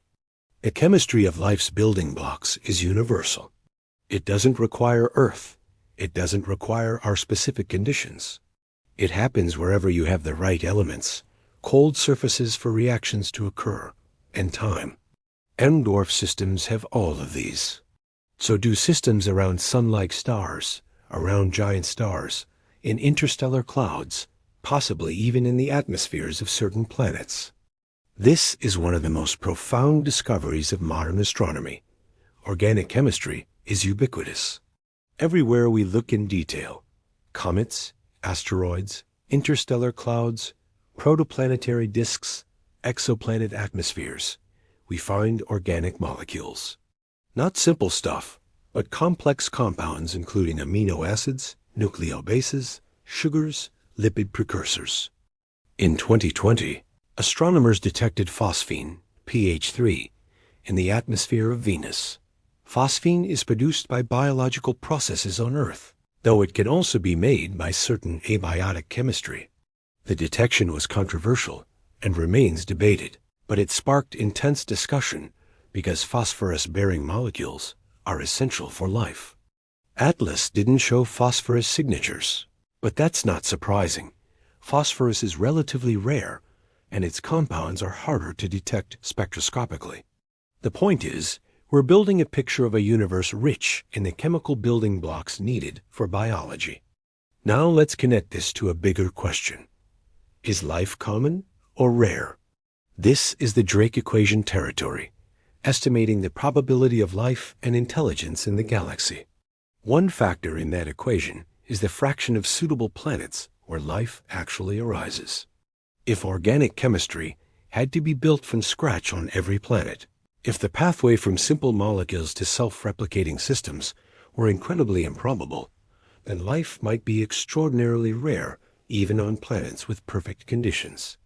But if interstellar visitors are continuously delivering organic molecules to planets throughout the galaxy, that changes the equation.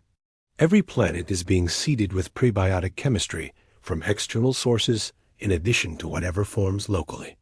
This doesn't guarantee life will arise, but it increases the probability by ensuring a rich inventory of starting materials. Dr. Chandra Wickramasinghe has argued for decades that this process, delivery of organic molecules and possibly life itself, via comets and meteorites, is the primary mechanism for spreading life through the galaxy. His ideas are controversial, and most astrobiologists are skeptical of the stronger claims about viable organisms surviving interstellar transit. But the basic idea that organic chemistry is spread by cometary debris is increasingly mainstream. ATLA says spectral signature supports this. Here was an object from another stellar system, carrying water, cyanide, carbon compounds, nitrogen compounds, all the ingredients you'd need to kickstart prebiotic chemistry on a suitable planet. When it disintegrated, it scattered these materials across the inner solar system. Some of that dust will be swept up by Earth. Most will drift in space or eventually fall into the sun, but a fraction will end up on Earth's surface. We're being continuously resupplied with organic compounds from space. This has been happening since Earth formed 4.5 billion years ago. It's happening right now. And it's happening on every other planet in every other stellar system in the galaxy. Life might not be rare because the chemical ingredients aren't rare. They're everywhere, constantly being mixed and redistributed by comets and asteroids, both locally formed and interstellar visitors. Here's a thought experiment.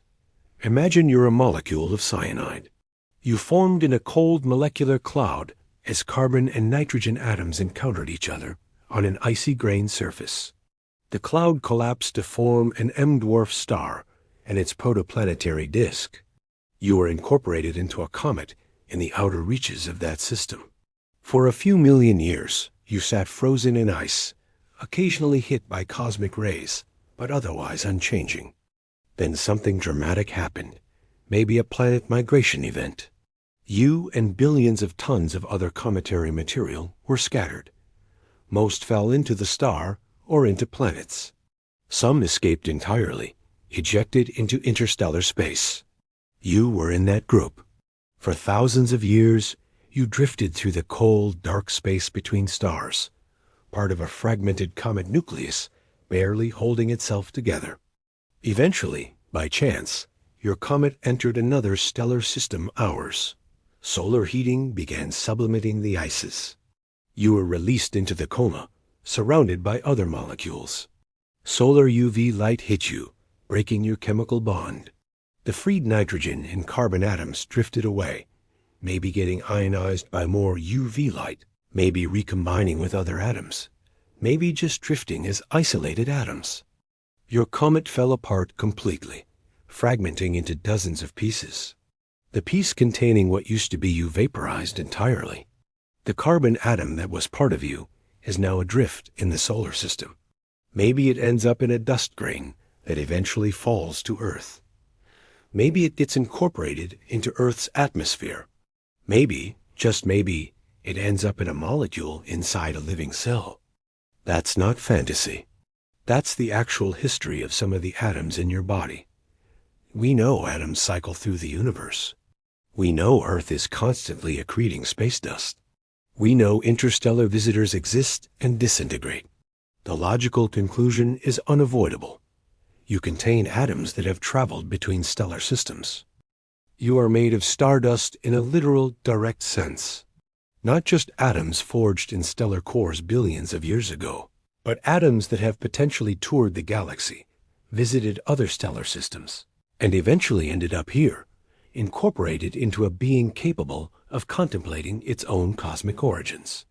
That realization should fundamentally change how you see yourself and your place in the universe. Before we go further, let's take a brief moment to check in. We're about 80 minutes into this deep dive, and we've covered the discovery of Atlas, its unusual spectral signatures, the implications for interstellar object populations, and the organic chemistry it was carrying. If you're still with me, drop a comment below. I want to know what aspect has blown your mind the most so far. Is it the fragility of a TLAS, the isotope ratios? The idea that you might contain atoms from another star system? Let me know. And if you haven't already, hit that subscribe button. We're going even deeper in the second half, exploring how this changes our understanding of our cosmic context and what it means for the search for life beyond Earth. Don't want to miss what's coming. Now, Let's shift gears and talk about observation techniques, because understanding how we actually extract this information from faint, distant objects is crucial to appreciating both the achievements and limitations of the science. Spectroscopy is elegant in principle, but challenging in practice. You're taking light from an object that might be 100 million kilometers away, dimmer than many stars in the background, moving rapidly across the sky. You need to collect enough light to split it into a spectrum with sufficient resolution to see individual spectral lines. And you need to do this repeatedly as the object's activity changes. Professional telescopes use instruments called spectrographs. At the core is a diffraction grating, basically an incredibly precisely manufactured piece of optical hardware with thousands of tiny parallel grooves per millimeter. When light hits the grating, different wavelengths are bent by different amounts, spreading the light into a spectrum. Higher resolution spectrographs can resolve features separated by fractions of a nanometer in wavelength. This is necessary to distinguish between, say, the spectral line of C2 at 513.9 nanometers and a nearby atmospheric emission line that might contaminate your measurement. Getting clean spectra requires careful calibration. You need to know exactly how your instrument responds at each wavelength. You need to subtract the contaminating light from Earth's atmosphere. You need to account for the object's velocity. Because of the Doppler effect, spectral lines shift depending on whether the object is moving toward or away from you. For Atlas, this was particularly challenging because it was fragmenting. Traditional spectroscopy assumes you're observing a point source. All the light comes from one location. But Atlas was spreading into multiple fragments, each with its own coma. Some observations captured light from multiple fragments simultaneously, making it difficult to disentangle their individual spectra. Dr. Fitzsimmons' team dealt with this by using slit spectroscopy on large telescopes, where you can position a narrow slit to isolate individual fragments. But this meant you could only observe one fragment at a time, and you had to choose which one based on brightness and accessibility. Hubble Space Telescope observations were crucial because Hubble's above Earth's atmosphere. No atmospheric interference. No weather. Stable, consistent imaging. Hubble's instruments could take direct images showing the fragmentation pattern, then spectra of individual fragments with high signal-to-noise ratios. The STIS, Space Telescope Imaging Spectrograph, on Hubble was particularly valuable. It can do spatially resolved spectroscopy, taking spectra of different parts of the coma simultaneously. This allowed researchers to see how gas composition varied with distance from the nucleus, which tells you about gas production rates and photochemical processes in the coma. Ground-based telescopes contributed too. The Very Large Telescope in Chile, with its X-shooter spectrograph, can capture spectra from UV through near-infrared simultaneously. This is important because different molecules emit at different wavelengths. CN is strong in the UV and blue visible light. Water's O emission is in the UV. Carbon chains are in the visible. Organics have features in the infrared. To get the complete chemical picture, you need broad wavelength coverage. The Subaru telescope in Hawaii used its high dispersion spectrograph to search for isotope ratios. Detecting deuterium requires extremely high spectral resolution because the wavelength shifts between H2O and HDO lines are tiny fractions of an angstrom.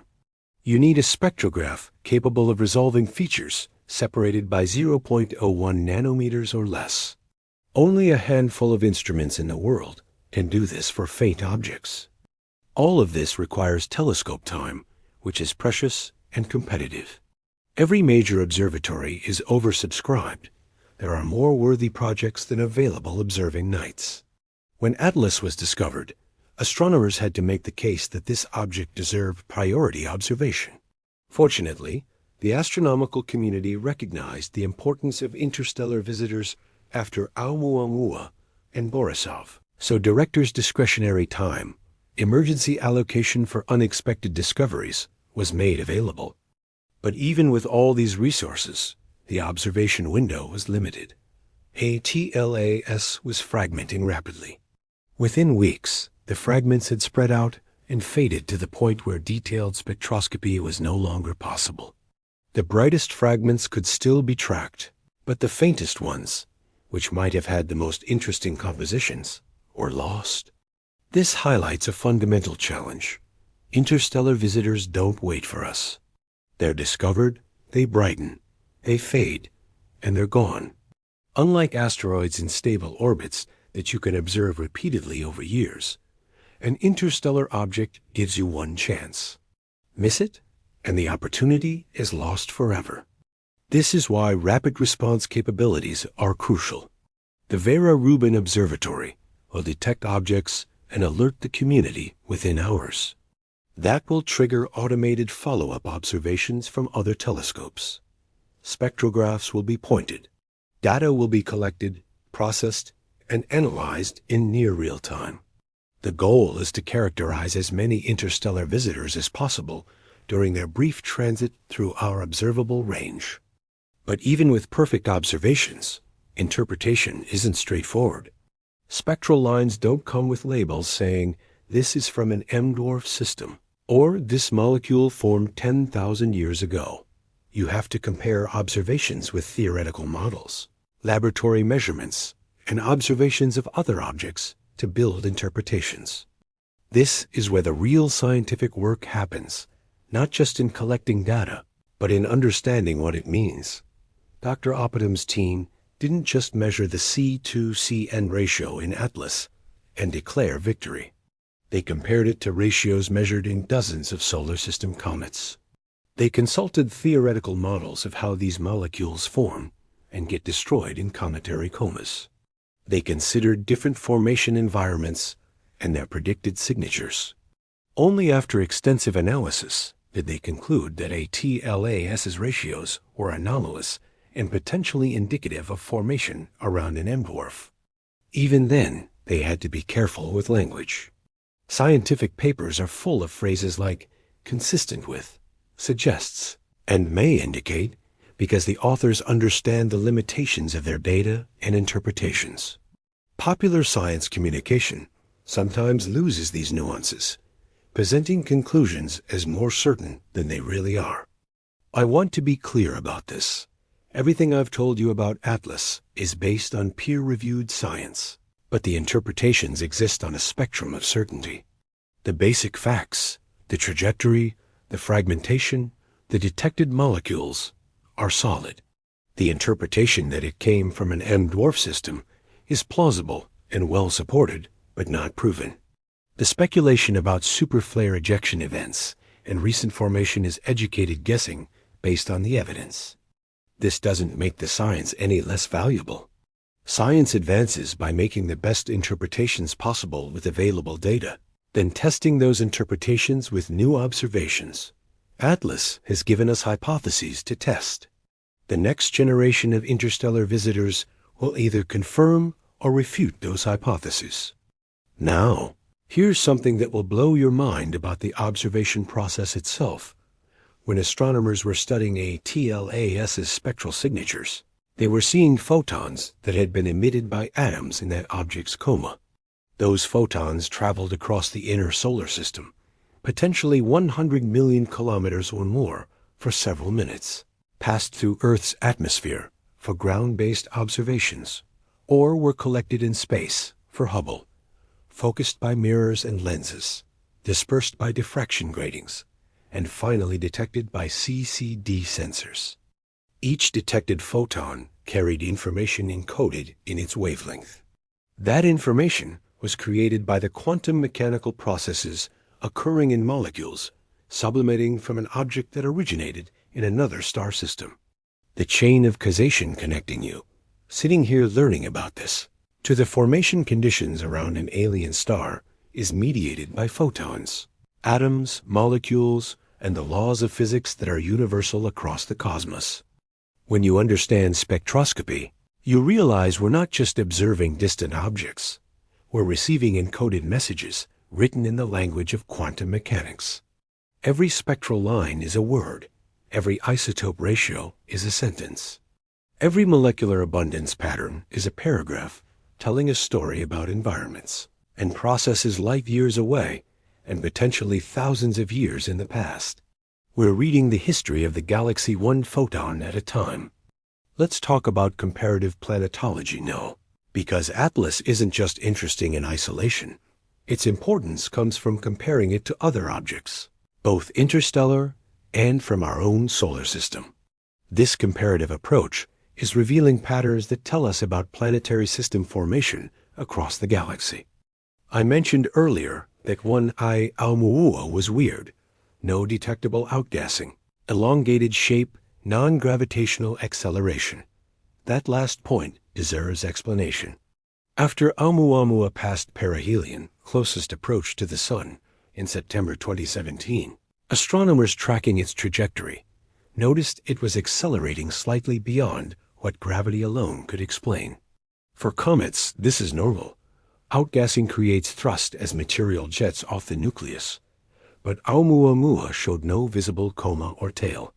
So where was the acceleration coming from? Dr. Loeb controversially suggested it might be artificial, a light sail pushed by solar radiation pressure. Most astronomers favor natural explanations, perhaps extremely pure water ice that sublimates without creating visible dust, or maybe hydrogen ice that sublimates invisibly. Or perhaps Oumuamua was indeed outgassing, but was observed when it had already passed perihelion and cooled down after the active phase ended. The point is, Oumuamua defied expectations. It looked like nothing we'd seen before. It behaved in ways that challenged our models. Then came 2I Borisov in 2019. Borisov was the opposite, almost boringly normal. It looked like a typical Oort cloud comet. The gas production rates, dust-to-gas ratios, composition, all fell within ranges we see in solar system comets. The only anomaly was its hyperbolic orbit, confirming interstellar origin. Dr. Piotr Guzik at Jagiellonian University in Poland led a comprehensive spectroscopic study of Borisov, comparing it to solar system comets. Published in Nature Astronomy, the study found Borisov's composition was remarkably solar, meaning its elemental abundances matched our Sun's composition. The CN production rates, C2 abundances, dust properties, everything suggested formation in conditions similar to our own solar system's outer regions. This was simultaneously reassuring and puzzling. Reassuring because it suggested planet formation produces similar outcomes around different stars. Puzzling because if Borisov came from another stellar system, why didn't it show differences reflecting different formation conditions? One possibility: Borisov came from a star very similar to our Sun. G-type main sequence stars like ours are common, and their protoplanetary disks might have similar chemistry, temperature profiles, and dynamics. If Borisov formed in such a system, we'd expect it to resemble solar system comets. Another possibility: convergent chemistry. Maybe regardless of specific conditions, comet formation tends to produce similar outcomes because the physics and chemistry of ice condensation in protoplanetary disks is relatively universal. Different paths lead to similar destinations. Then Atlas arrived and broke the pattern again. Unlike Borisov's solar-like composition, Atlas showed clear departures from solar system norms. Unlike Oumuamua's inert surface, a TLAS was extremely active before fragmenting. It was different in yet another way. We've detected exactly 3 confirmed interstellar visitors with enough data for compositional analysis. They're all different. This suggests massive diversity in interstellar objects, reflecting the diversity of formation environments across stellar types and ages. But let's zoom in on solar system comparisons for Atlas specifically.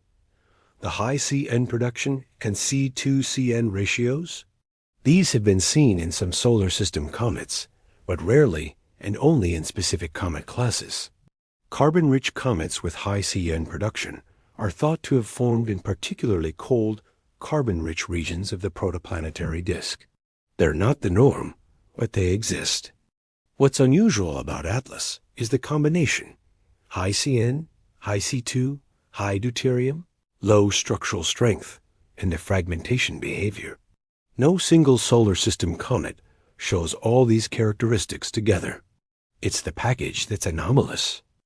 Dr. Thee compared Atlas to a class of comets called sun grazers, comets that pass extremely close to the sun. Many sun grazers fragment due to tidal stress and thermal shock.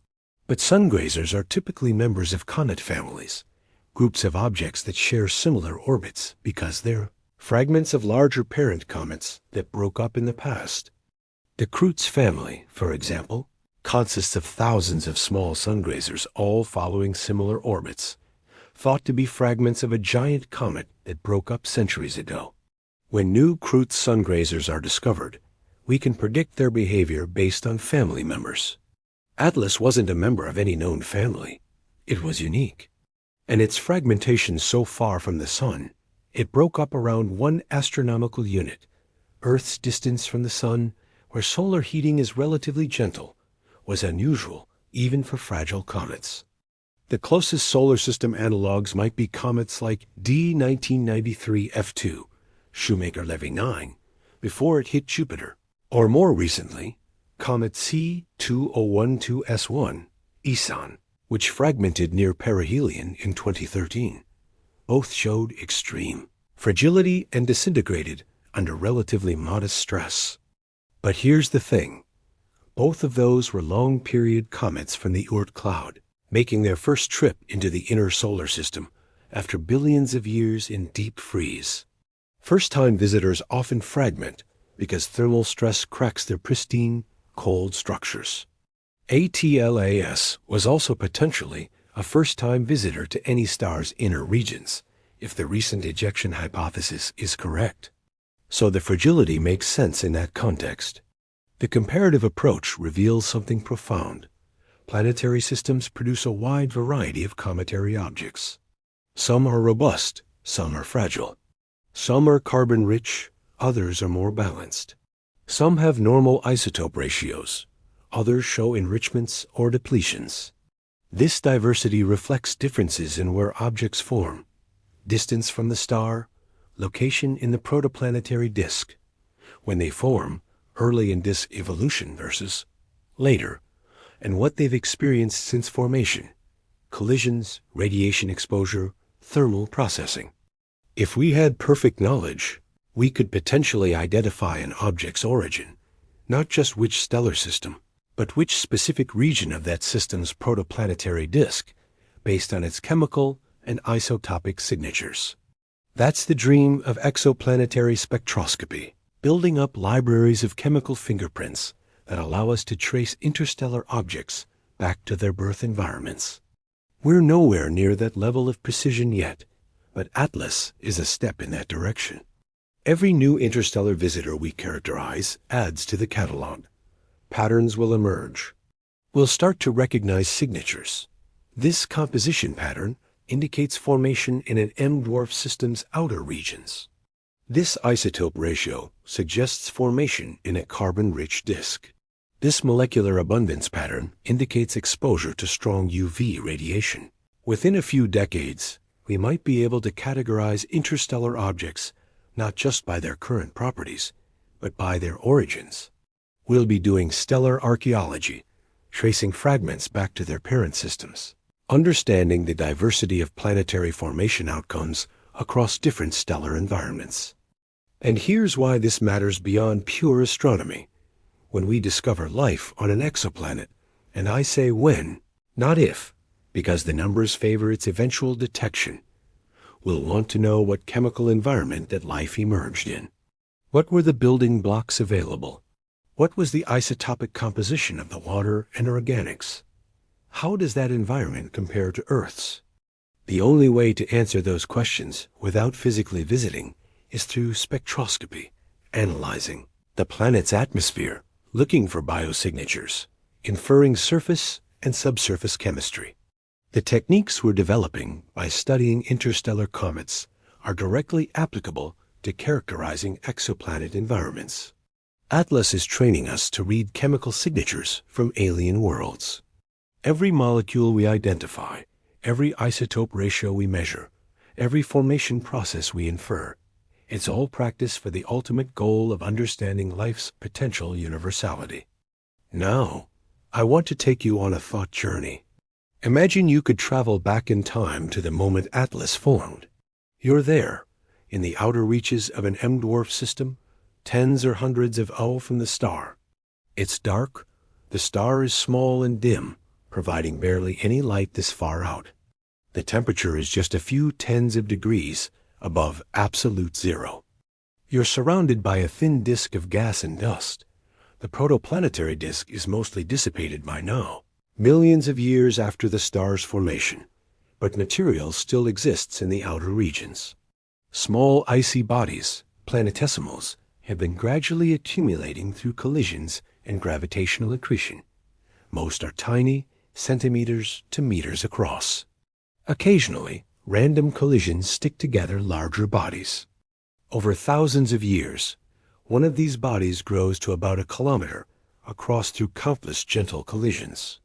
This is what will become a TLAS. Its composition reflects what's available. Water ice, the most abundant volatile in the disk. Carbon monoxide and carbon dioxide ice. Methane and ammonia. Cyanide compounds formed through UV photochemistry in the upper disk layers, now frozen onto grain surfaces and incorporated into larger bodies.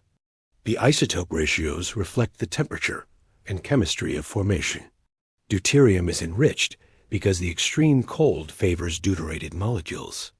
The carbon chemistry is unusual because the M-dwarf spectrum, heavy in infrared, light in UV, creates different photochemical pathways than a sun-like star would produce. Tiny organic molecules form on grain surfaces through atom-by-atom addition. Carbon monoxide lands on an ice grain, picks up hydrogen atoms through quantum tunneling reactions even at ultra-low temperatures, becomes formaldehyde. More hydrogen additions create methanol. These organics mix with the water ice and other volatiles, creating a heterogeneous mixture, different layers and pockets with different compositions. The structure is loosely bound. Gentle collisions don't compact the material much.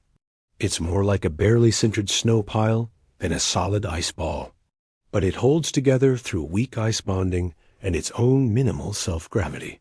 For maybe a million years, this object orbits peacefully in the outer disk. Then something happens. Maybe a planet migrates through this region, gravitationally scattering everything. Maybe the M-dwarf produces a superflare, blasting radiation that heats and fragments objects. Maybe another star passes through the system's outer regions. Whatever the cause, Atlas is accelerated. Not gently, violently. It's flung outward at dozens of kilometers per second, far exceeding the escape velocity of the system. It's been ejected into interstellar space. The object tumbles through the void. Cosmic rays constantly bombard it, gradually processing the surface chemistry. But the interior remains pristine, shielded by the outer layers. Thousands of years pass. The object has traveled light years, entering the space between stars where stellar gravity is negligible, and the only forces are the faint pull of the galactic disk and random encounters with interstellar gas.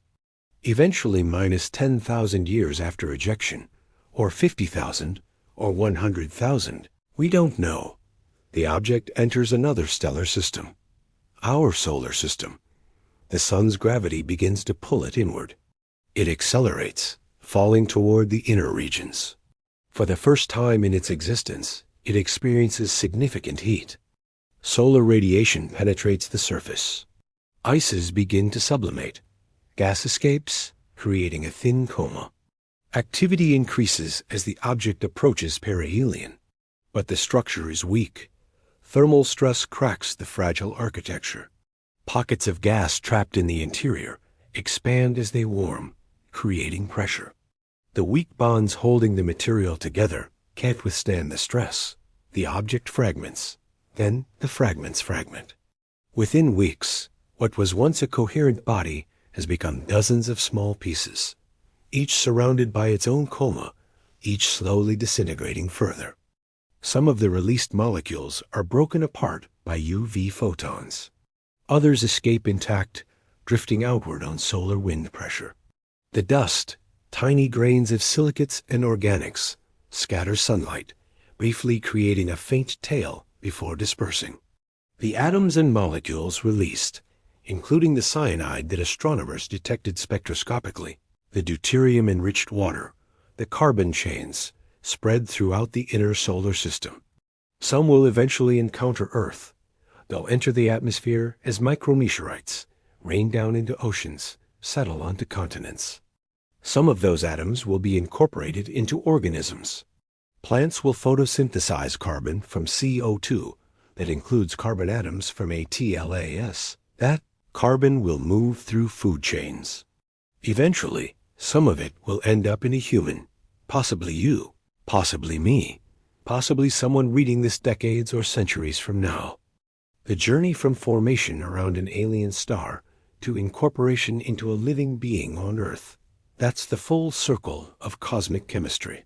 That's what Atlas represents. It's not just an interesting astronomical object.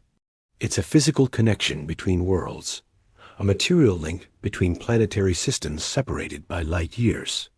And the profound realization is that this has been happening throughout Earth's history. Interstellar visitors have been arriving, fragmenting, depositing material on Earth for 4.5 billion years.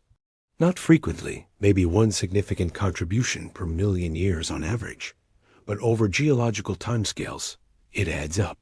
When the first self-replicating molecules formed in Earth's early oceans, were some of the building blocks delivered by interstellar comets? We don't know, but it's possible. When life emerged, that moment when chemistry became biology, when molecules started reproducing and evolving, were interstellar organics part of the prebiotic soup? Again, possible. The origin of life is one of science's deepest unsolved mysteries. We understand some of the steps: amino acid formation, nucleotide synthesis, lipid membrane assembly. We can create some of these molecules in laboratories, simulating early Earth conditions. But we haven't created life from scratch, and we don't know exactly what conditions and chemical inventories are necessary. What we're learning from interstellar visitors is that the universe provides abundant raw materials.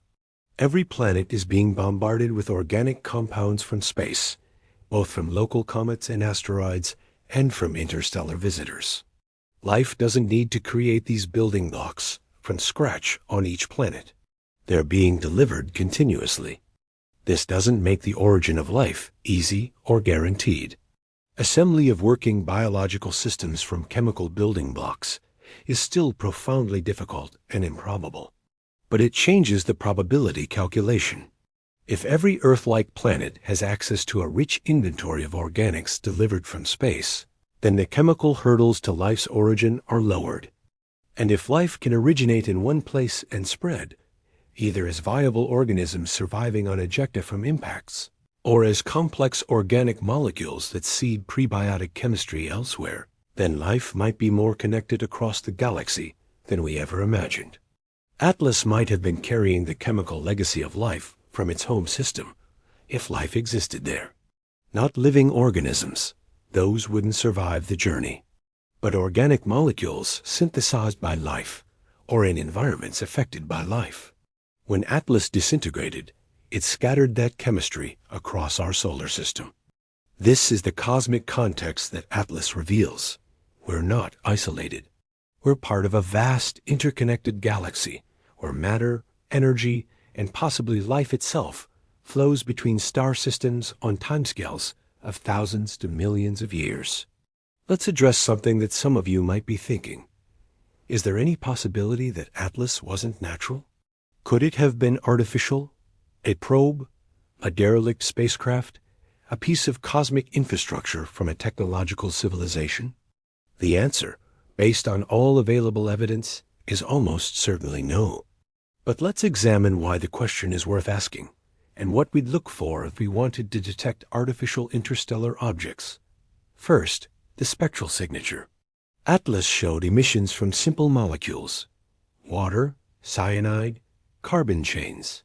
These are exactly what you'd expect from sublimating ices. An artificial object wouldn't produce these emissions unless it was deliberately designed to look like a comet, which seems pointlessly elaborate. Second, the fragmentation. The disintegration pattern was consistent with low structural strength and thermal stress. An artificial object would presumably be designed to withstand the thermal environment of stellar approaches. Given that any civilization capable of interstellar travel would understand basic physics and engineering. Third, the trajectory. A TLA's hyperbolic orbit showed no signs of course corrections, powered propulsion, or intelligent maneuvering. It followed a ballistic trajectory determined purely by gravity and its initial velocity vector. Fourth, the tumbling. Ground-based photometry showed Atlas was rotating chaotically, not in any controlled spin. An artificial probe would likely maintain attitude control, or at least rotate stably around a primary axis. So all evidence points to a natural object. But the reason the question gets asked, especially after Oumuamua's weird behavior, is that we've never studied interstellar visitors before. We don't have a large sample establishing what normal looks like. Every interstellar object so far has been unusual in some way. If we did encounter an artificial interstellar object, what would be the telltale signs? Unusual composition. An object made of pure metals, or materials that don't occur naturally, like certain alloys or composites, would be suspicious. Spectroscopy could reveal this, but we'd need close observation. Geometric shape, perfectly spherical, cubical, or otherwise highly symmetric shapes would be unlikely to occur naturally. Oumuamua's elongated shape was unusual, but not impossible for natural fragments. Non-gravitational acceleration with no outgassing. This is what made Oumuamua interesting. The acceleration wasn't explained by visible outgassing, though invisible hydrogen ice sublimation remains the leading natural explanation. Radio emissions. An active probe might emit radio signals for communication or navigation. SETI, search for extraterrestrial intelligence. Researchers did observe Oumuamua at radio wavelengths and detected nothing artificial. Orbital maneuvers.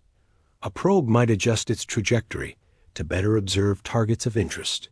So far, no interstellar visitor has shown this behavior. Surface features. In principle, high-resolution imaging might reveal artificial structures, solar panels, antennas, airlocks.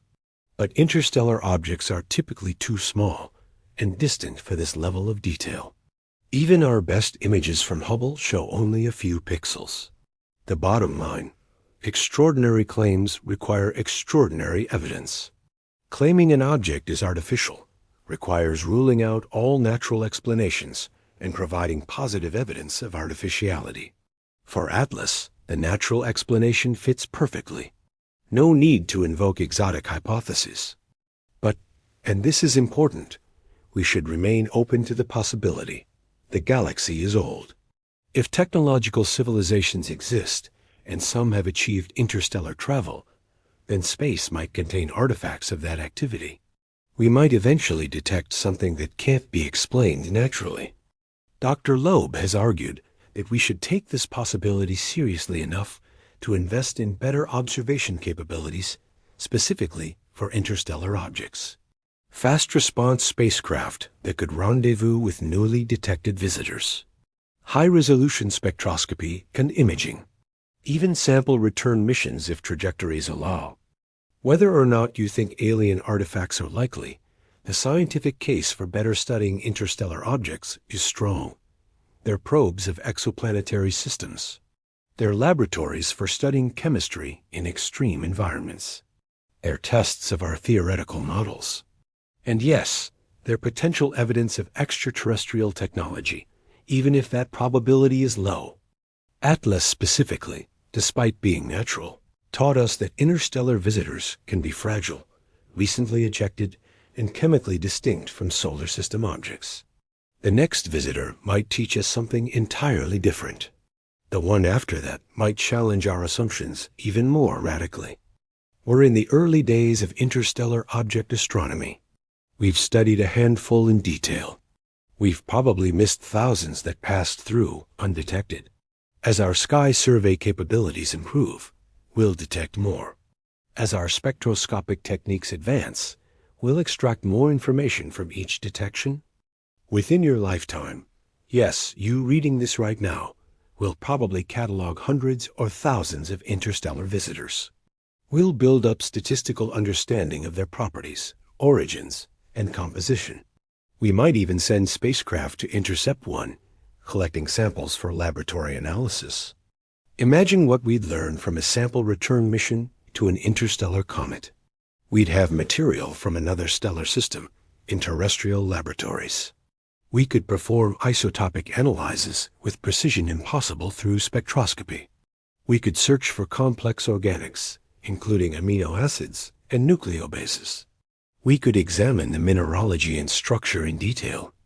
If the recent ejection hypothesis is correct, if interstellar visitors like Atlas are relatively young, then we'd be studying material that was part of an active planetary system just thousands or tens of thousands of years ago. That's nearly contemporaneous in cosmic terms. We'd be analyzing the current state of exoplanetary chemistry, not ancient relics from billions of years ago. This is mind-blowing. Sample return from another star's planetary system might be achievable with current or near-future technology. We don't need to travel light years. We just need to wait for the samples to come to us, then intercept them. Several research groups are exploring this possibility. The James Webb Space Telescope, launched in 2021, has capabilities for detailed spectroscopy of interstellar objects if they're detected with enough advance warning. Future missions like the proposed Comet Interceptor, a spacecraft that would wait in space until a promising target is identified, then rapidly redirect to intercept, could collect data impossible to get from ground-based observation. Within a decade or two, we might be reading scientific papers analyzing laboratory samples from interstellar objects. Those papers will revolutionize our understanding of exoplanetary chemistry, planet formation diversity, and the galactic context of planetary systems. Atlas was a preview. It fragmented before we could study it as thoroughly as we wanted. But it showed us what's possible and what we should prepare for. The next ATLA, as the next fragile, chemically exotic interstellar visitor, we'll be ready. We'll have the telescopes, the spectrographs, the rapid response capabilities, and maybe even the spacecraft to truly understand it. We're approaching the end of this journey, and I want to bring everything back to you. Your personal connection to this science, your place in the cosmic story that Atlas helps tell. You are a collection of atoms. About 7 octillion atoms. That's 7 followed by 27 zeros. Every atom in your body has a history. The hydrogen atoms formed in the Big Bang 13.8 billion years ago. The carbon, nitrogen, and oxygen atoms formed in stellar cores through nuclear fusion, then were expelled when those stars died in supernova. Those atoms drifted through space, part of interstellar clouds, until they encountered a gravitational perturbation, maybe a shock wave from another supernova, maybe the passage of a spiral density wave. The cloud collapsed, forming new stars. Our sun formed 4.6 billion years ago from such a cloud. Not all of the cloud's material ended up in the sun. The leftover material formed a disk that gradually coalesced into planets, asteroids, and comets. Earth formed from this material. But Earth's composition continued to evolve through bombardment, impacts from asteroids and comets delivering water, organics, and other materials. Life emerged from this chemical mixture. Single-celled organisms appeared, evolved, diversified. Multicellular life developed. Plants, animals, fungi. Eventually, mammals, primates, humans. You are the current temporary arrangement of atoms that have participated in this cosmic journey. But here's what a TLAS adds to this story. Some of your atoms didn't take the direct route. Some of them might have detoured through other stellar systems. During Earth's 4.5 billion year history, countless interstellar objects have passed through our solar system. Some were captured gravitationally, becoming part of the Oort cloud or even the asteroid belt. Some impacted Earth directly. Most passed through, fragmenting and depositing dust that eventually fell to Earth. The numbers are uncertain, but reasonable estimates suggest Earth has accreted at least several thousand tons of interstellar material over its history. That's more than enough to contribute meaningfully to Earth's chemical inventory. Your body contains about 18% carbon by mass. That's roughly 11 kilograms of carbon atoms for an average person. Even if just 1/1,000,000th of Earth's carbon came from interstellar sources, an extremely conservative estimate, that would still mean thousands of carbon atoms in your body originated in other stellar systems. The same calculation applies to nitrogen, oxygen, and other elements. You are a mixture of local and interstellar material. You are literally made partly of other worlds. But it's deeper than that. The chemistry that enables your existence, the complex organic molecules that make up proteins, DNA, cell membranes, required billions of years of chemical evolution. That evolution occurred partly on Earth, but also in space. Complex organics form in interstellar clouds, in protoplanetary disks, on asteroids, and in comets like a TLAS. When interstellar comets disintegrate near Earth, they deliver not just atoms, but complex molecules. These molecules enter Earth's chemical cycles. They get incorporated into minerals, into ocean chemistry, into atmospheric processes, and into biology. You are the product of galactic-scale chemistry.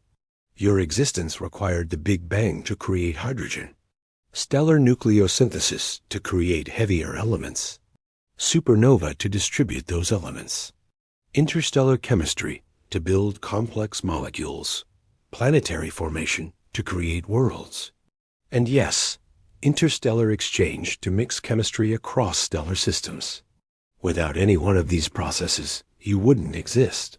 You are the universe observing itself, made possible by the universe's physical laws and chemical processes operating over 13.8 billion years across trillions of light years. ATLAS's journey, formation around an alien star, ejection into interstellar space, fragmentation in our solar system, is part of the same cosmic story that created you. The chemistry revealed in a TLAS's spectral signature is the chemistry of life's building blocks. The deuterium-enriched water, the cyanide, the carbon chains, these are ingredients that, in the right environment, can lead to life. If Atlas had arrived 4 billion years ago when Earth was young, its organic payload might have contributed to the prebiotic soup from which life emerged. You might literally be descended from chemistry that originated around another star. That's not mysticism. That's the logical implication of interstellar material exchange combined with deep time and biological evolution. Now, here's the part that should fundamentally change your worldview. If this is true for you, it's true for everyone on Earth. All life on this planet is part of a galactic chemical ecosystem. We're not isolated Earthlings whose chemistry's purely local. We're galactic beings, products of processes that span star systems. And if this is true for Earth, it's true for other planets. Any world with life is participating in the same galactic chemical exchange. Life on an exoplanet might be built partly from chemistry delivered by interstellar comets, just like Earth. This means life throughout the galaxy, if it exists, is connected. Not through intentional communication or travel, but through material exchange operating over millions and billions of years. The same molecules, forged in stellar systems throughout the galaxy, spread by comets and asteroids, seeding compatible environments wherever they land. You are not separate from the cosmos. You are an integral part of it. Your atoms have traveled through space. Your chemistry has been shaped by galactic processes. Your existence is the result of 13.8 billion years of cosmic evolution involving countless stars, planets, and objects like Atlas. When you look up at the night sky, you're not looking at something separate and distant. You're looking at your extended body. The atoms you're made of came from out there and will eventually return. You're looking at your family, other stars, other worlds, connected to Earth through the slow but inexorable exchange of matter across the galaxy. Atlas, in its brief, spectacular disintegration, reminded us of this connection. It was a messenger from another world, carrying news written in spectral lines and isotope ratios. The news was simple but profound. We are not alone in the chemical sense. We share our materials, our molecules, our fundamental chemistry with worlds we'll never see, orbiting stars we can barely observe. That should change how you see yourself. You're not just a human on a planet. You're a temporary, localized increase in organizational complexity of atoms that have participated in galactic-scale processes for billions of years. You are the galaxy experiencing itself, briefly taking the form of a conscious, curious being capable of understanding the cosmic story you're part of. And this understanding, this cosmic perspective, has practical implications. It should make you care about planets you'll never visit. If we're all made of the same galactic chemistry, if material exchange connects all worlds, then the fate of distant planets is relevant to understanding our own origins and future. It should make you care about preserving the cosmic story. Earth is one experiment in what chemistry can become given the right conditions. Other planets are running different experiments. The diversity of outcomes, from barren rocks to living worlds, to potentially technological civilizations, is precious. Each world is exploring a different path through possibility space. It should make you feel connected to something larger than yourself, your community, your species, or even your planet. You're part of a cosmic process that's still unfolding, still exploring, still creating new forms and structures. Your brief existence is a note in a galactic symphony that's been playing for billions of years and will continue for billions more. As we close this exploration, I want to leave you with some actionable takeaways and a vision of what's coming next in this field. First, stay informed. Interstellar object astronomy is moving fast. New discoveries are announced regularly. Follow major observatories, NASA, ESA, major university astronomy departments on social media or through their websites. When the next interstellar visitor is detected, you'll want to know about it in real time. Second, understand that you're living through a revolution in astronomy. Previous generations could only study our own solar system in detail. Your generation is witnessing the beginning of practical exoplanetary science through interstellar objects. This is historic. You're seeing it happen. Third, support the science. Space exploration and astronomy research depend on public funding and public interest. When you vote, when you contact representatives, when you decide where to donate or what to advocate for, remember that basic research, the kind that studies comets and spectral lines, pays dividends in understanding that can't be predicted in advance.